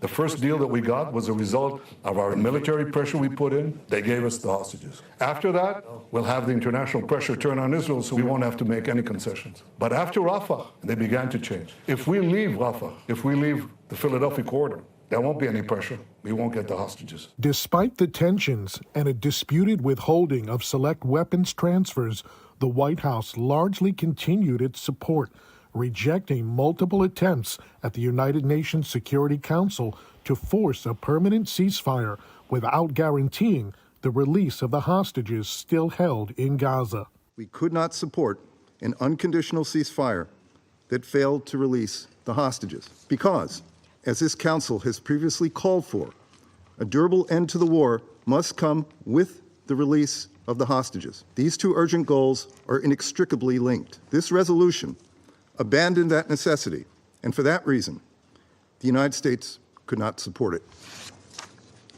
And when Iran launched a pair of unprecedented direct attacks against the Jewish state, it was the U.S. which led an international coalition to beat back Tehran. Would you support Israel striking Iran's oil facilities, sir? We're in discussion of that. I think that would be a little, anyway. While military-to-military coordination remained strong, the policy end did not. Netanyahu defied the White House's demands not to invade the southern Gazan city of Rafah, Hamas's last stronghold. And, even more consequentially, hours after Biden publicly called for an Israel-Hezbollah ceasefire, Netanyahu ordered the assassination of the terror group's leader, Hassan Nasrallah, leading to Hezbollah's collapse. It even led to praise from Biden. And I can tell you, the United States had no knowledge of or participation in the IDF action. We're gathering more information. I'll have more to say when we have more information. You say you support Israel's decision to defend itself. Do you support what they did today with the strikes in Beirut? We have to get more detail. I don't know enough to answer that question. But that event, which led to Israel gaining the upper hand in regional affairs, was indicative of a wider disconnect. While largely supporting Israel abroad, the Biden administration was slow and often unwilling to condemn anti-Israel and often outright anti-Semitic activities on American college campuses and in the streets. And while hostage family members spoke at both the Republican and Democratic national conventions, and an expected tsunami of protesters turned into a drip, it became obvious which party felt that backing Israel was a politically winning message. What he's saying is it's taken too long. I mean, everybody misinterprets that statement. What he's basically saying is you have a blank check. If you need to carpet bomb the area, do it. Just get it done. Rip the Band-Aid off. Finish the job because Hamas needs to be destroyed. His time is not Israel's ally. The longer this continues, the more public support erodes, more international support erodes. And Trump's point was do what you have to do, get it done, and get out. With Donald Trump's victory and the expected return of his pro-Israel policies, Jerusalem seems happy to welcome in a new Washington at the turn of the year. Reporting from the nation's capital, Mike Wagenheim, I-24 News. Still in studio, international affairs analyst Dan Perry, a former Europe, Africa and Middle East editor at the Associated Press and author of the newsletter Ask Questions Later, and our Middle East correspondent, Ariel Osaran. So not a great year looking back for President Joe Biden, for Jill Biden, and certainly for Kamala Harris. Talk to us about what that all means for relations between the U.S. and Israel. Well, I mean, Trump's re-election is a hugely dramatic thing. We're talking about a man who has 34 felony convictions, 2 impeachments, is so unqualified and in many people's eyes absurd in so many ways that after trying to overturn the 2020 election, that he should return to power can only be interpreted as a bone-crushing repudiation of what the incumbents put on the table, of the fact that probably the Democrats hid Biden's incapacity for so long, the way in which Kamala Harris was made to replace him without a contest, the nature of her candidacy, which completely failed to inspire, and also it was a rejection of 2 basic things that attach to the Democratic Party. One is liberal democracy, as opposed to the sort of authoritarianism that Trump is offering, and the second is wokeism, which hasn't taken over the Democrats the way MAGA took over the Republican Party, but is certainly attached to the Democrats. All this was rejected, and as for Israel, the fact that Trump is now in power, I think, removes much of whatever guardrails Biden tried to put on Israel as it prosecutes the war on Gaza and considers its next moves across the Middle East. So it's certainly a game changer. And the fact that such an illiberal force is now in power in the White House, or will be soon, I think can be seen as an advantage for the current Israeli government. Certainly an advantage, Ariel Osaran, for Benjamin Netanyahu going forward. You could say that. They haven't had the best of relations after Trump left the White House, and with numerous quotes, statements attributed to President Trump. I think Netanyahu feels like he would be able to restart the positive relations that were during the first administration. But broadly speaking, in the Middle East, there is this Trump effect leading up to the election, up to the inauguration, that has shifted some things, but there's also the expectation of what the Trump effect after he assumes office, what will be the relations with Saudi Arabia, what will be the pressure put on Israel, if and such, regarding Gaza ceasefire. Will there be a new avenue regarding Saudi normalization? Obviously, we know where their stance is, but as the broker of the Abraham Accords, this could have an interesting effect moving forward. I think there's a lot of anticipation and apprehension, not only in Israel, but broadly in the region, for this new old president entering the Oval Office. And come January 20th, there will be a lot of interesting developments potentially here in the region. No doubt about that. We'll be taking a deeper look at that a little bit later. Stay with us, gentlemen, because the Shin Bet has had its hands full in the past year. The security agency has published its annual report. It's foiled killed, 1,040 major terror attacks in the West Bank and Jerusalem, questioned over 650 suspects from the Gaza Strip, foiled 20 terror cells involving Arab Israelis and 13 Iranian espionage plots. It's also released for the first time an audio recording of a conversation between an agent and Corporal Ori Megadish. Now, she was kidnapped by Hamas terrorists, of course, on the 7th of October and was rescued from Gaza by the Israeli military. That all detailed in the annual report. Now, as 2024 draws to a close in just a few hours, what a year it has been. So let's check in with our panel now on their predictions in the year ahead. But before we get to a little look into that crystal ball, we need to discuss the newsmakers of the year. And what a year indeed. So I'm going to come to you, Dan Perry. Your thoughts looking back. Who is the newsmaker that stood out for you? Well, you know, first of all, let me just say the person of the year, the newsmaker of the year, it's not a prize the way the public often perceives it. I remember how much heat Time magazine took for making Ayatollah Khomeini the person of the year in 1979. So if potentially problematic figures are in play, then obviously the obvious choice would be Donald Trump. But I chose not to be obvious. And to take a step further back, I think my newsmaker is the man without whom quite possibly Trump would not have been elected.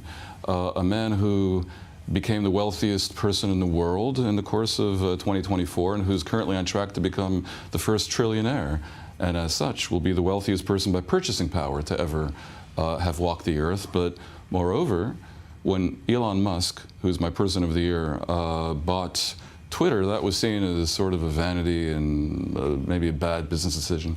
But he's turned it into a massive political juggernaut for himself and for influence for the two things that he seems to care about, which are the two trends I mentioned before, illiberalism and anti-wokeism. And as such, he has used his status as the person with the biggest following on Twitter, over 200 million users, Twitter having been renamed X.com, to really shake up not just American but global politics. Now, he's really attuned to the global zeitgeist. I mean, good Lord, he is able to say the most absurd things on Twitter and get away with it, and that's a version of genius. He said civil war in the UK is inevitable. He supported the AfD fascist party in Germany, and no one seemed to care. He called some person a pedo, and again, no damage comes to him. He's a person who declared that his transgender daughter, formerly son, is dead to him, and is a victim, is dead, and is a victim of the woke mind virus.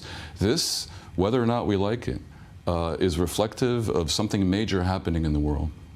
The world's richest man is truly impactful, even though he's also a hypocrite and a bit of a vulgarian and someone who's very dangerous.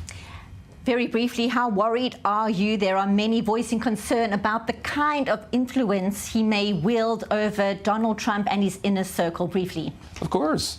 He donated so much money to Trump that he has a lot of power, and Trump has already declared that he will co-run from outside government, the Department of Government Efficiency, which will aim to shave $2 trillion, meaning a third, off the federal budget. Now think about this. Think about the incredibly bad karma that attaches to the fact that the world's richest man is going to put perhaps 1 million middle-income people, federal workers, out of a job, and is going to crush the entitlements of tens of millions of lower-income people. Now that is the world we currently live in. And therefore, when I name him my person of the year, it is with little joy, but with a recognition that we're talking about a very impactful character. Impactful indeed, an interesting choice. Ariel Oseran, our Middle East correspondent, you've been covering this war throughout, looking back at the last year, your newsmaker. Yeah, kind of down to the wire with my selection, who up until 5 weeks ago was pretty much, no one knew who he was. I'm talking about, obviously, Abu Muhammad al-Julani, Ahmed Ashara, the de facto leader of Syria, who led the swift toppling of the Assad regime.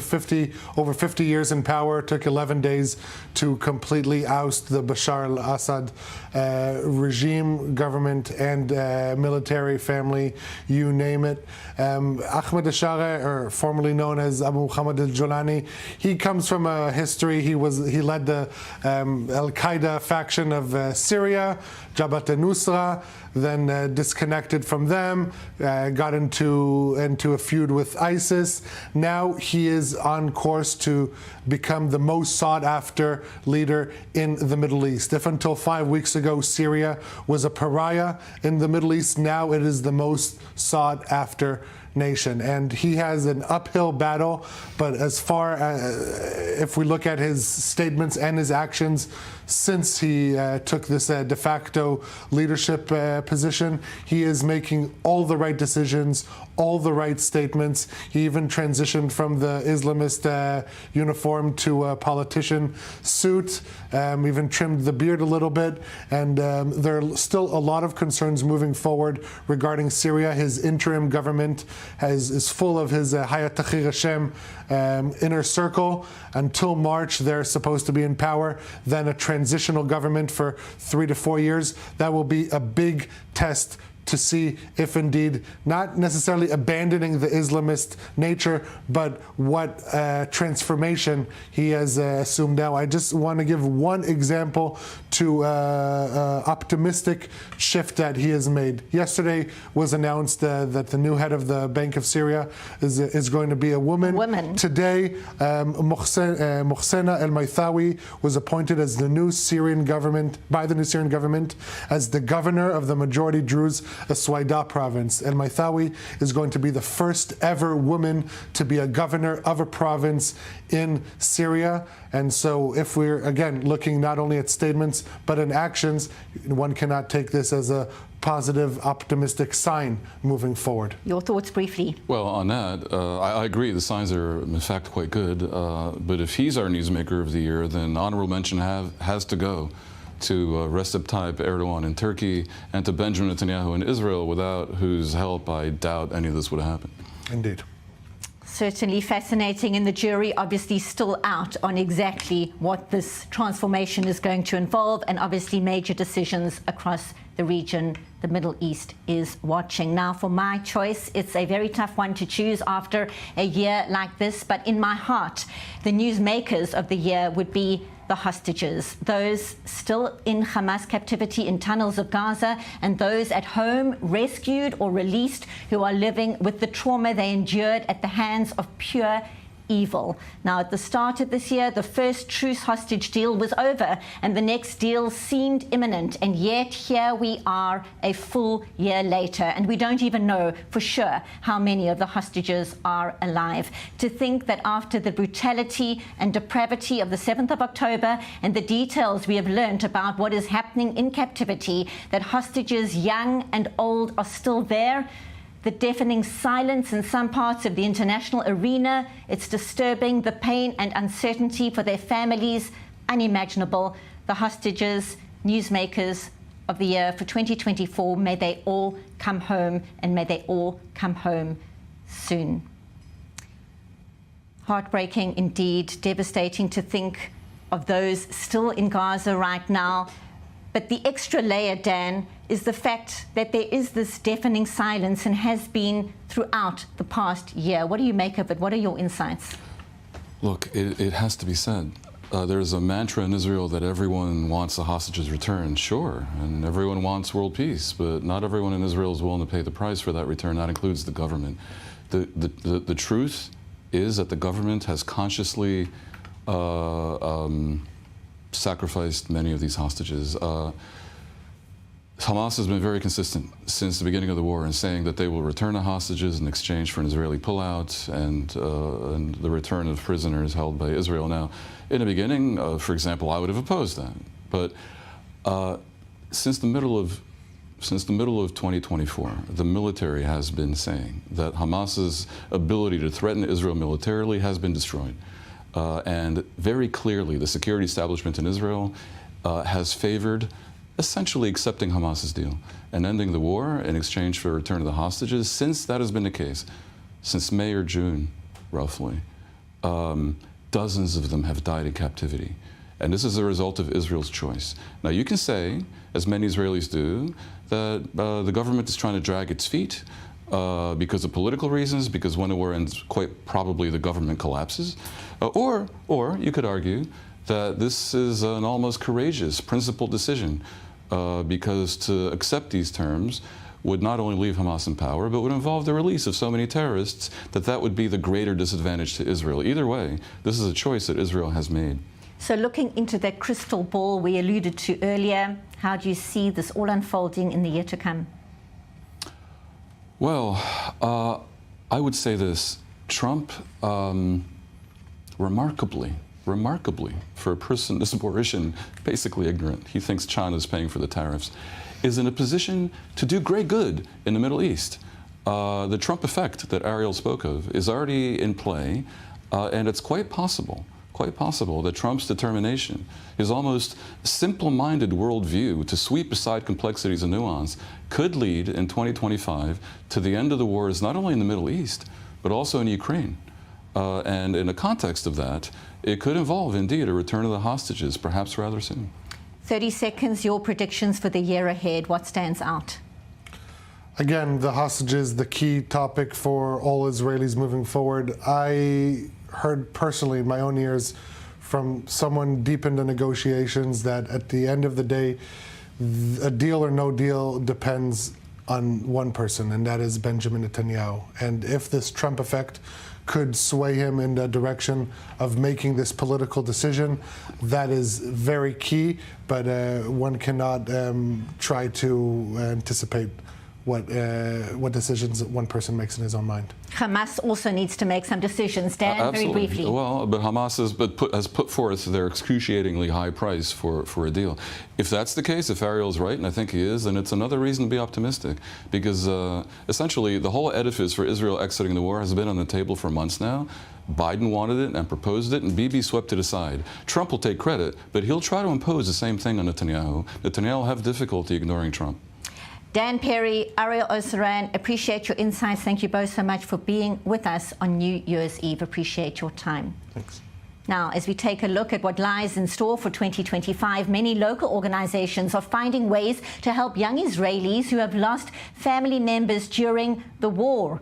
More than 400 children were treated to an unforgettable surprise for the festival of Hanukkah when Israeli actor, singer and war hero Idan Amedi arrived by helicopter to give a private performance at their winter camp. The star of the popular TV show Fauda and an IDF reservist was, of course, severely injured in an explosion that killed 6 of his fellow unit members in January. Earlier this month, he released his first single since the incident. And now it's a pleasure to welcome Mark Belsberg, the co-founder and chairman of the organization One Family, joining us from Jerusalem. Nothing like seeing a star of the TV show Fauda and a real-life war hero drop in by helicopter to surprise young fans. Tell us more. What happened? It was actually quite amazing because the helicopter landed right in the middle of where camp was with these 300 kids, about 100 counselors. All of them were standing around in the field waiting for him. So it was a very dramatic entrance to the camp, and the kids were all over him. You know, I didn't know what Idan Amedi's main age group fans are, but these kids from 8 years old until 18 years old were the happiest kids in the world. That's number one. It was interesting because Idan said to me, "This is my first time on a helicopter since I was in a helicopter almost dead, being taken out of the war zone and landing in Sheba Hospital." Right. So for him, it was also a special moment of recalling where he came from and how far he's come along. Well, there's no doubt his fan base is from young to old and everybody in between as well. And his new song, of course, Superman, such beautiful lyrics, so meaningful, so heartfelt. How did the children respond to that? They were in love with him. Kids were absolutely in love with him. And you know what? The theme of the evening was, who is your hero? They had 6 different kids who light each one of the candles, and everyone had to describe who was their hero. And for each kid, it was usually someone in the family that's taking care of them. You know, my mother who survived and dad's gone, my mother's my hero. Or, you know, my brother's gone and my other sister's taking care of me. And Idan got up there and he said, you guys are my hero. Such a beautiful message, and of course so important for these young children to have that space to be able to connect with each other. Beautiful work that you are doing. We look forward to more news, more positive news. The nation will definitely rise in 2025. Thank you so much, Mark Belsberg, the co-founder and chairman of the organization One Family, live from Jerusalem. Appreciate your time. Be well. Thank you very much. Thank you, Mark. And once again, thank you to our guests, Dan Perry, Ariel Osaran. Always appreciate your insights at this very crucial time as we look forward to the year ahead. And that is a wrap for the Rundown for today. Back again tomorrow for the first show of 2025. Here's to good news in the year ahead. I'm Benita Levine. Thank you for watching. This is I-24 News.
This broadcast is brought to you by Israel Bonds, the most direct and impactful way to support Israel. Invest now at israelbonds.com.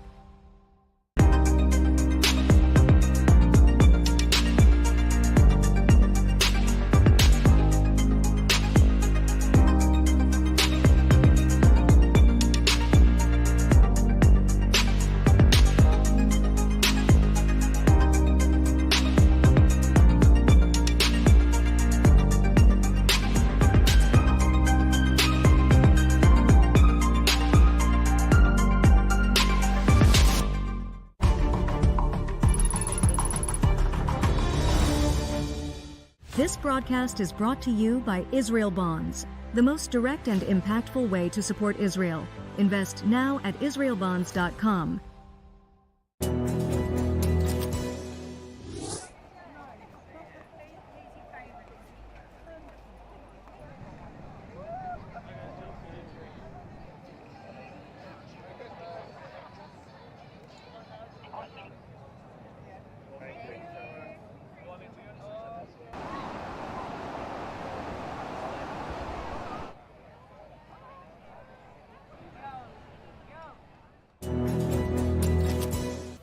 Shalom. ¿Qué me trae por aquí? La necesidad impostergable de 600 millones de hispanoparlantes que ahora necesitan escuchar el mensaje judío e israelí en tiempos difíciles. ¿Cómo lograrlo? Cuento con ustedes para continuar llevando a lo más alto del mundo mediático una inquebrantable diplomacia pública al servicio de la verdad sin concesión alguna.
to Jewish World Weekly on I-24 News. I'm Emily Francis.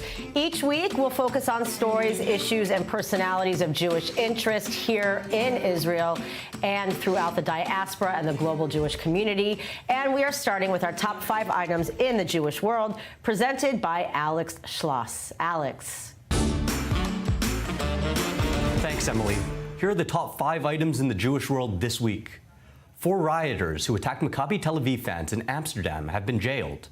The Dutch court heard that these attacks were planned against Israeli and Jewish fans and handed out sentences ranging from 1 month to 6 months. One other rioter under the age of 18 was given a community service order.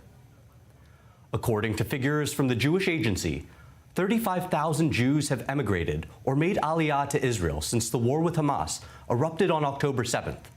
Approximately 1/3 of those new immigrants are between the ages of 18 and 35, with a 300% increase in aliyah applications from France, 150% increase from Canada, and an 100% increase from the US. A lawsuit has been filed in Northern California against 2 congressmen for approving military aid to Israel. The class action lawsuit against Democrats Mike Thompson and Jared Huffman alleged that they have inflicted, quote, moral and emotional injury by funding the, quote, genocide in Gaza. A new study has revealed that around $10 billion worth of assets have been seized from Syria's Jewish community since the start of the 20th century. At one point in time, one of the largest Jewish communities, religious persecution at the start of the century, compounded by decades of brutal dictatorship, has meant that most of Syria's Jews were either killed or fled to Israel. Today, the number of Syrian Jews stands at fewer than just 10 individuals. And a rare oil lamp dating back to 1700 years has been discovered during excavations near the Mount of Olives in Jerusalem. The lamp is decorated with imagery related to the Jewish Second Temple in Jerusalem, including a 7-branch menorah. It was displayed in Jerusalem to mark this year's Hanukkah celebrations. Those are your top 5 items in the Jewish world this week. Back to you, Emily. Jewish people all over the globe are continuing to experience the disturbing effects of anti-Semitism, not just on social media, but also mobs of anti-Israel, pro-Palestinian protesters have been taking to the streets around the world, with Canada not being an exception. Canadian scholars claim that anti-Semitism is deeply embedded in Prime Minister Justin Trudeau's Canada. A Toronto synagogue has been vandalized 7 times since last April. Similarly, Jewish schools have also been targeted. Joining us now from Toronto is Lance Davis, the CEO of JNF Canada. Hello, and thank you for being here. My pleasure. So very disturbing. We know we've been all watching these things unfold around the world. You think of Canada, you think of a place that doesn't usually get in the middle of politics. So it is very surprising to see. We know incidents have increased, but a new report says that it's increased by 670% just since October 7th.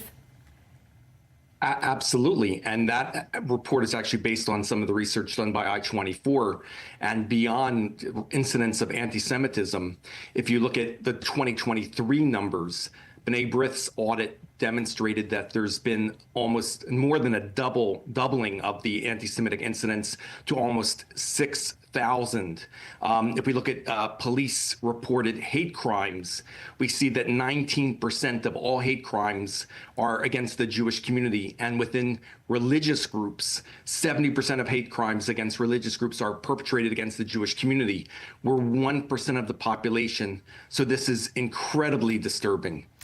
It is really disturbing, and to think about it, all the institutions that have been affected, bomb threats at about 100 institutions, drive-by shootings, Jewish schools, Toronto, Montreal, like everywhere, even going as far west as British Columbia. But how much have the police and the authorities responded to these crimes, and is it in a way that makes Jewish people feel secure leaving the house? Yeah. Unfortunately, the response hasn't been strong enough. And that's one of the items that the Jewish community is clamoring for, is for more police enforcement.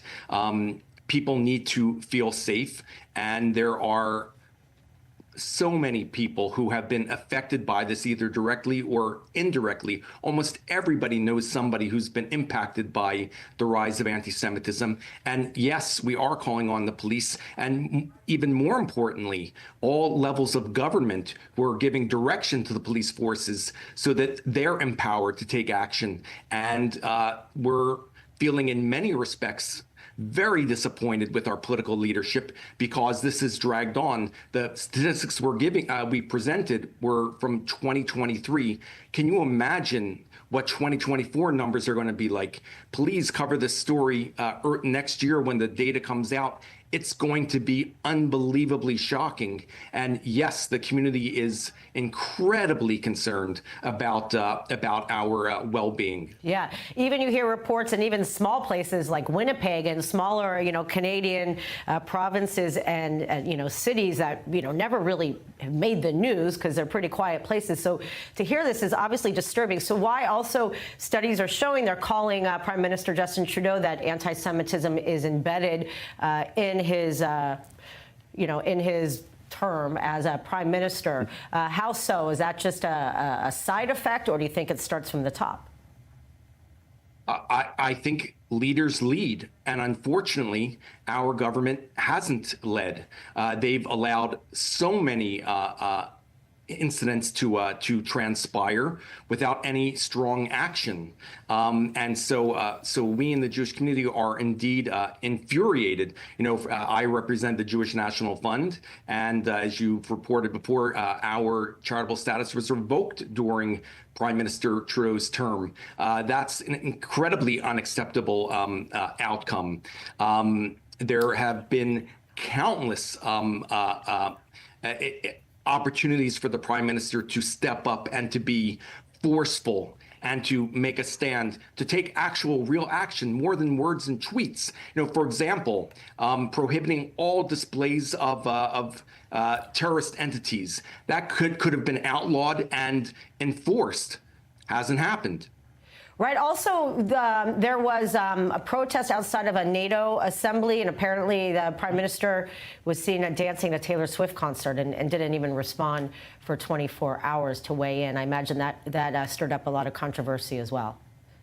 Absolutely. And of course, the prime minister is entitled to go to a concert with his family. Nevertheless, when something this important happens, as I said before, leaders need to lead. And when you wait 24 hours to respond to something that was of an international incident, it was covered across the globe, the rioting in Montreal.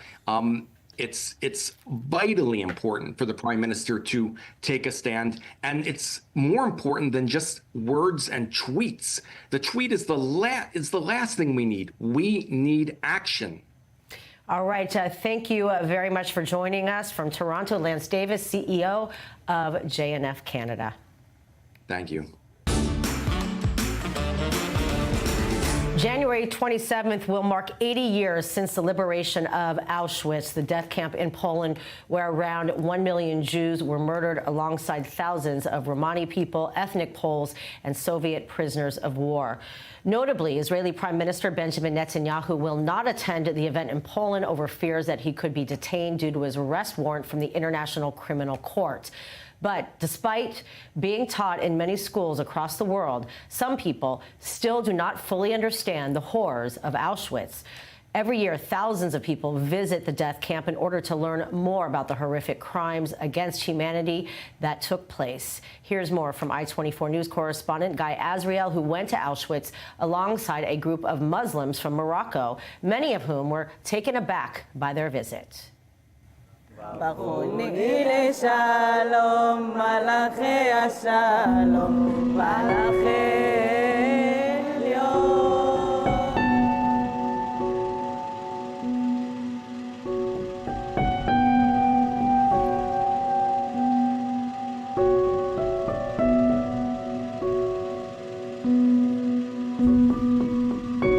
It all started with a movie called The List of Schindler, which I have seen like 10 years ago. And So it rang the bell in my brain. I said I had to discover. At the height of a war on 7 fronts, with anti-Semitism raging around the world, and after the October 7 massacre, a trip to the death camps in Poland takes on a different meaning.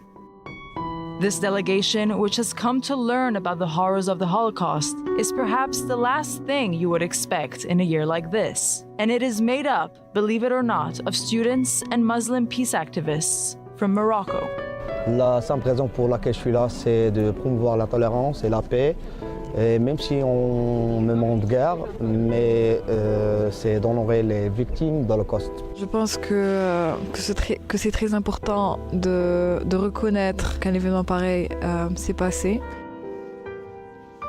As the journey progresses, the Moroccan Muslims on the delegation realize that the Holocaust has a power you can't really capture on screen, even if you've seen Schindler's List. A visit to the concentration camps is a completely different movie. I didn't think it was so intense. It's beyond belief. And I think I'm glad to be here as a Moroccan Muslim to honor the memory of the dead.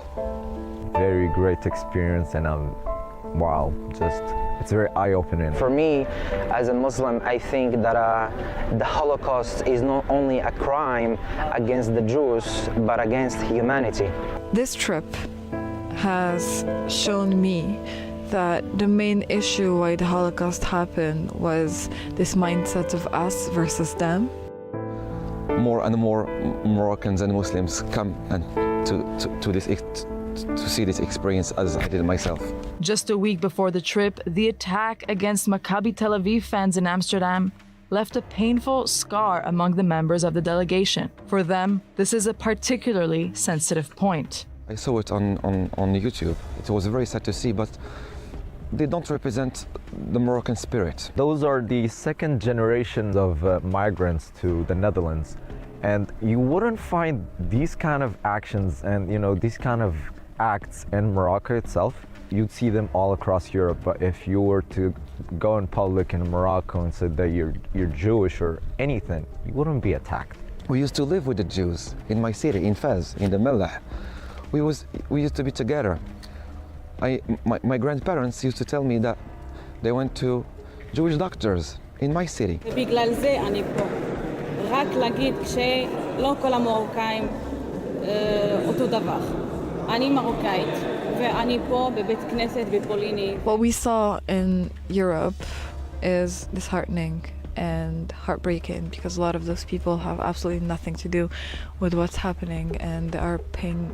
כן, וצריך לומר שלמרות הנכונות של המשלחת הזו להגיע לכאן, לאושוויץ, באופן פומבי, כמשלחת רשמית ממרוקו, בפועל, כשאנחנו מנסים לפתוח בשיחה, לראיין את החברים, מרביתם נמנעים מהמצלמה, עדיין חוששים להראות את פניהם. I'm going to pay a social price, but I think it's the right thing to do. Muslims or Jewish, there's only together we can live long and prosper. It's important to acknowledge that there's only one side, that is the side of humanity, and nobody wants to see any other horrors being committed again in this world. We should be the example of the world to show that Muslims could stand with Jews and could stand against anti-Semitism. ככל שהמלחמה מתמשכת, הם מרגישים את הציבור שלהם יותר ויותר תוקפני כלפי הרעיון הזה. הם כולם יודעים שבסוף כשהם חוזרים הביתה, זה איום מאוד מוחשי. The organization Sharaka, meaning partnership in Arabic, is behind the special journey. The organization that was born out of the Abraham Accords, working to promote a vision of peace and friendship between Israel and the Middle East and the Gulf countries. מדובר בקומץ קטן של חבר'ה שהולכים נגד הזרם, ושאומרים, אנחנו מבינים שהסיפור מורכב, אני רואה בהם גיבורים אמיתיים. הם לא רוצים לצאת נגד העם שלהם. והם מבינים שזה מורכב. הם הניצנים הראשונים של תופעה רחבה שקורית במזרח תיכון, של פשוט חלוקה בין המתונים לבין הקיצוניים. הם מובילים את המחנה, זה לא פשוט, אבל לשם הדברים הולכים. After a particularly significant and moving visit to the extermination camps in Poland, the messages of peace between peoples and coexistence become even more emphatic. Morocco is all about bridging between countries and bringing peace. Hearing is free, but education, it's a whole process. It takes time. At the end of the day, we're all human beings and we're all here to support and love each other, and we're not a threat to each other. One day we will all live in peace and harmony, hopefully. Come to these places, come visit and see things firsthand with your own eyes. אנחנו מרוקאים, אנחנו ככה עם יהודים, אנחנו חברים, אנחנו כמו המשפחה. המלך שלנו רוצה ישראל, ואנחנו עם ישראל. איפה למדת עברית כל כך יפה? מ-I24 News. כל עוד בלבב פנימה, נפש יהודי הומייה. Following the removal of Bashar al-Assad from power, Syrians have been able to return to their homes that had previously been destroyed or turned into military bases. This includes Syria's Jewish community, where members were finally able to visit one of the oldest synagogues in the world for the first time since it was destroyed a decade ago. I24's Joe Brown has the story.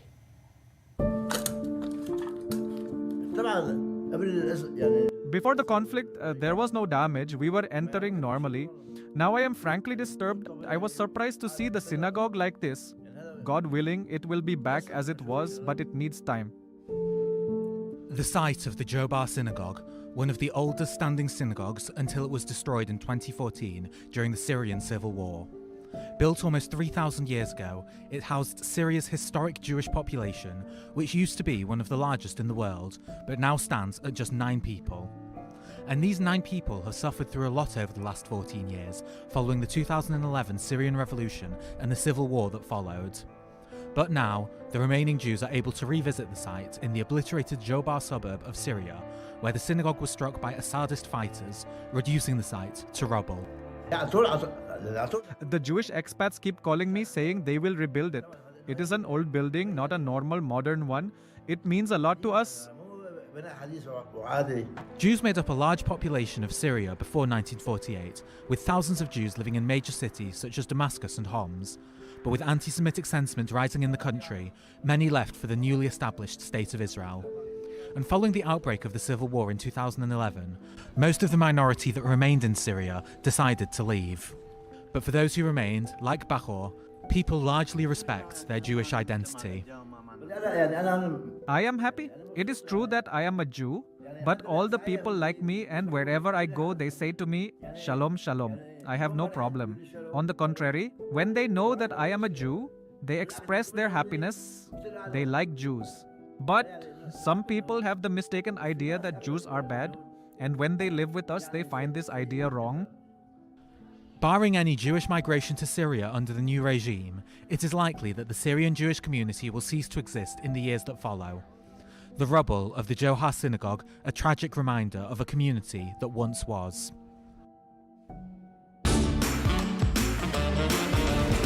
The National Hanukkah lighting ceremony took place this week in Washington, but this under the cloud of what happened last year and the hostages spending a second Hanukkah in captivity. But still, bringing light in this new year is so important, and taking part in the lighting of the Hanukkah was our very own I24 News senior U.S. correspondent Mike Wagenheim, who joins us now with more. Hag Sameach to you.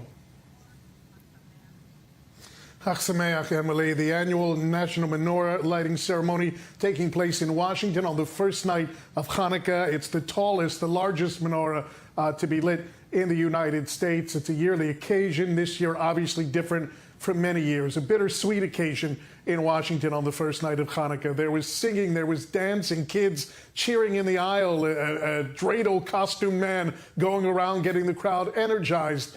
And at some points, a very reflective ceremony. Alejandro Mayorkas, the U.S.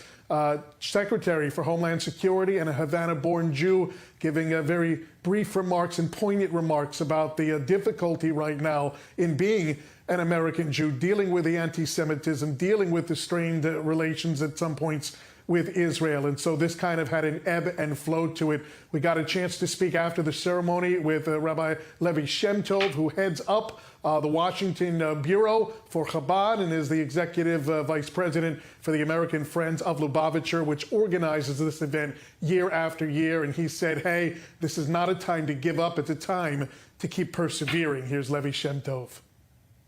The Maccabees were also exhausted, but they didn't give up. They knew that they had to win, and that's what they did. And that's why I said that those who seek to destroy us are going to meet the fate of those who tried before them.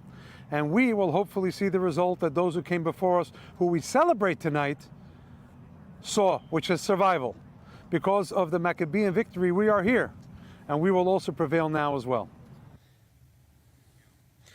The Biden admin had other representatives there, including the State Department Special Envoy for Combating Anti-Semitism, Ambassador Deborah Lipstadt. She gave her own poignant version of what the night meant to her and the rest of the crowd when she spoke with us after the ceremony. Here's Deborah Lipstadt. Jewish life is poised on a scale from joy to oi, and we worry a lot about the oi, but today is a night of joy. Chag Sameach. Joy to oi. And an unscripted moment in the ceremony as well, Emily. Aviva Siegel, one of the former hostages and a wife of a current hostage being held in Gaza, attended the event with her family, and she wound up giving fairly unprepared, unscripted remarks on stage. Again, another very poignant moment in the ceremony. We asked her when it was all over what she was going to be thinking about when she lit the Hanukkah candles this year. Here's her response, Aviva Siegel, a former hostage and wife of a current hostage held in Gaza. You know, I'm just going to imagine Keith coming home and me jumping to the air and screaming, Keith, you're home? I can hug you. I can be with you. I just can't wait. I can't wait to have that miracle of Hanukkah. Just please, please let it happen. It's just so heartwarming to see such hope, but we know that the deal has since taken a step back since the first candle was lit. Thank you very much, I-24 News senior U.S. correspondent Mike Wagenheim. But we know Hanukkah is more than just a festival of lights. It's also the festival of fried foods and sweets. The famous sufganiyot, which is Hebrew here for donuts, are the tried and true Hanukkah treat. But since the Jewish people are diverse with ethnic twists on traditional holiday foods, today we're going to try an Iraqi favorite. So joining us now in studio is podcaster and recipe developer Sabrina Shantz. Hello and happy Hanukkah. Thank you for being here. Thanks for having me. Happy Hanukkah, Emily. So these are a very beautiful display. Clearly not sufganiyot. So what is this? So these are zingula, also known as zalabia, and they're a traditional Middle Eastern dessert served on Hanukkah and on Purim. These are Iraqi zingula, and I made them with my grandmother. They're deep fried. It's a kind of a funnel cake that's then dipped in syrup, and they're super delicious.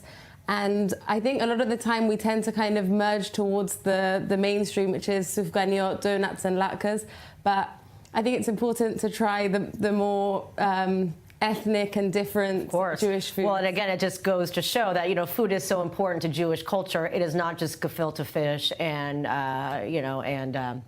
forgetting the beet juice, borscht. Yeah. It's not gefilte fish and borscht. There's a lot more to the diversity and the ethnic diversity and the different colors that make up the Jewish people in the world. So is this somewhat, connected to the history of the Iraqi people in years of celebrating? By the way, I'm going to take one as well. Definitely take one. They're delicious. Oh, wow. Ooh, yummy. So it also looks like a lollipop. Yeah.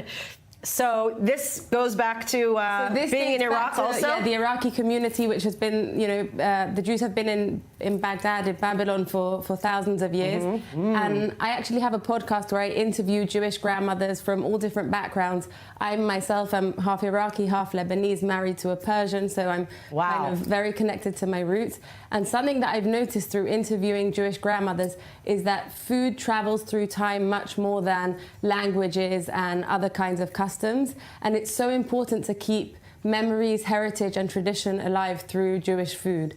And that's why I think it's important, if it's any Shabbat, Hanukkah or festival, to maybe go ask your grandparents or your parents what were the traditional foods, find the recipes, test them and keep them alive in your And what a great idea, because you get, I'm not supposed to talk with my mouth full, but I kind of am. But I guess there's an excuse. I'm going to take some too. Join in. This is really so unique. And also, being in the kitchen is such a bonding experience. So like you said, having grandmothers that are, again, passing down from generation to generation to generation. Some people have family recipes. They have no idea who was the first one to write the recipe.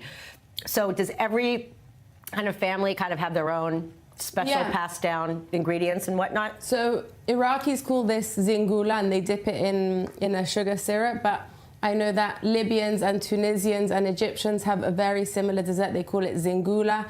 And I think during Hanukkah, every different Jewish kind of Eda has their own fried version, and it's worth trying them all. Yeah, delicious.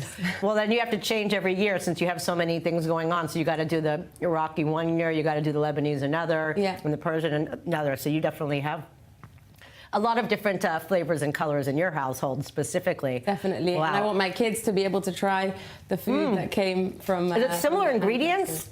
Yeah, the dough itself is just a flour, water.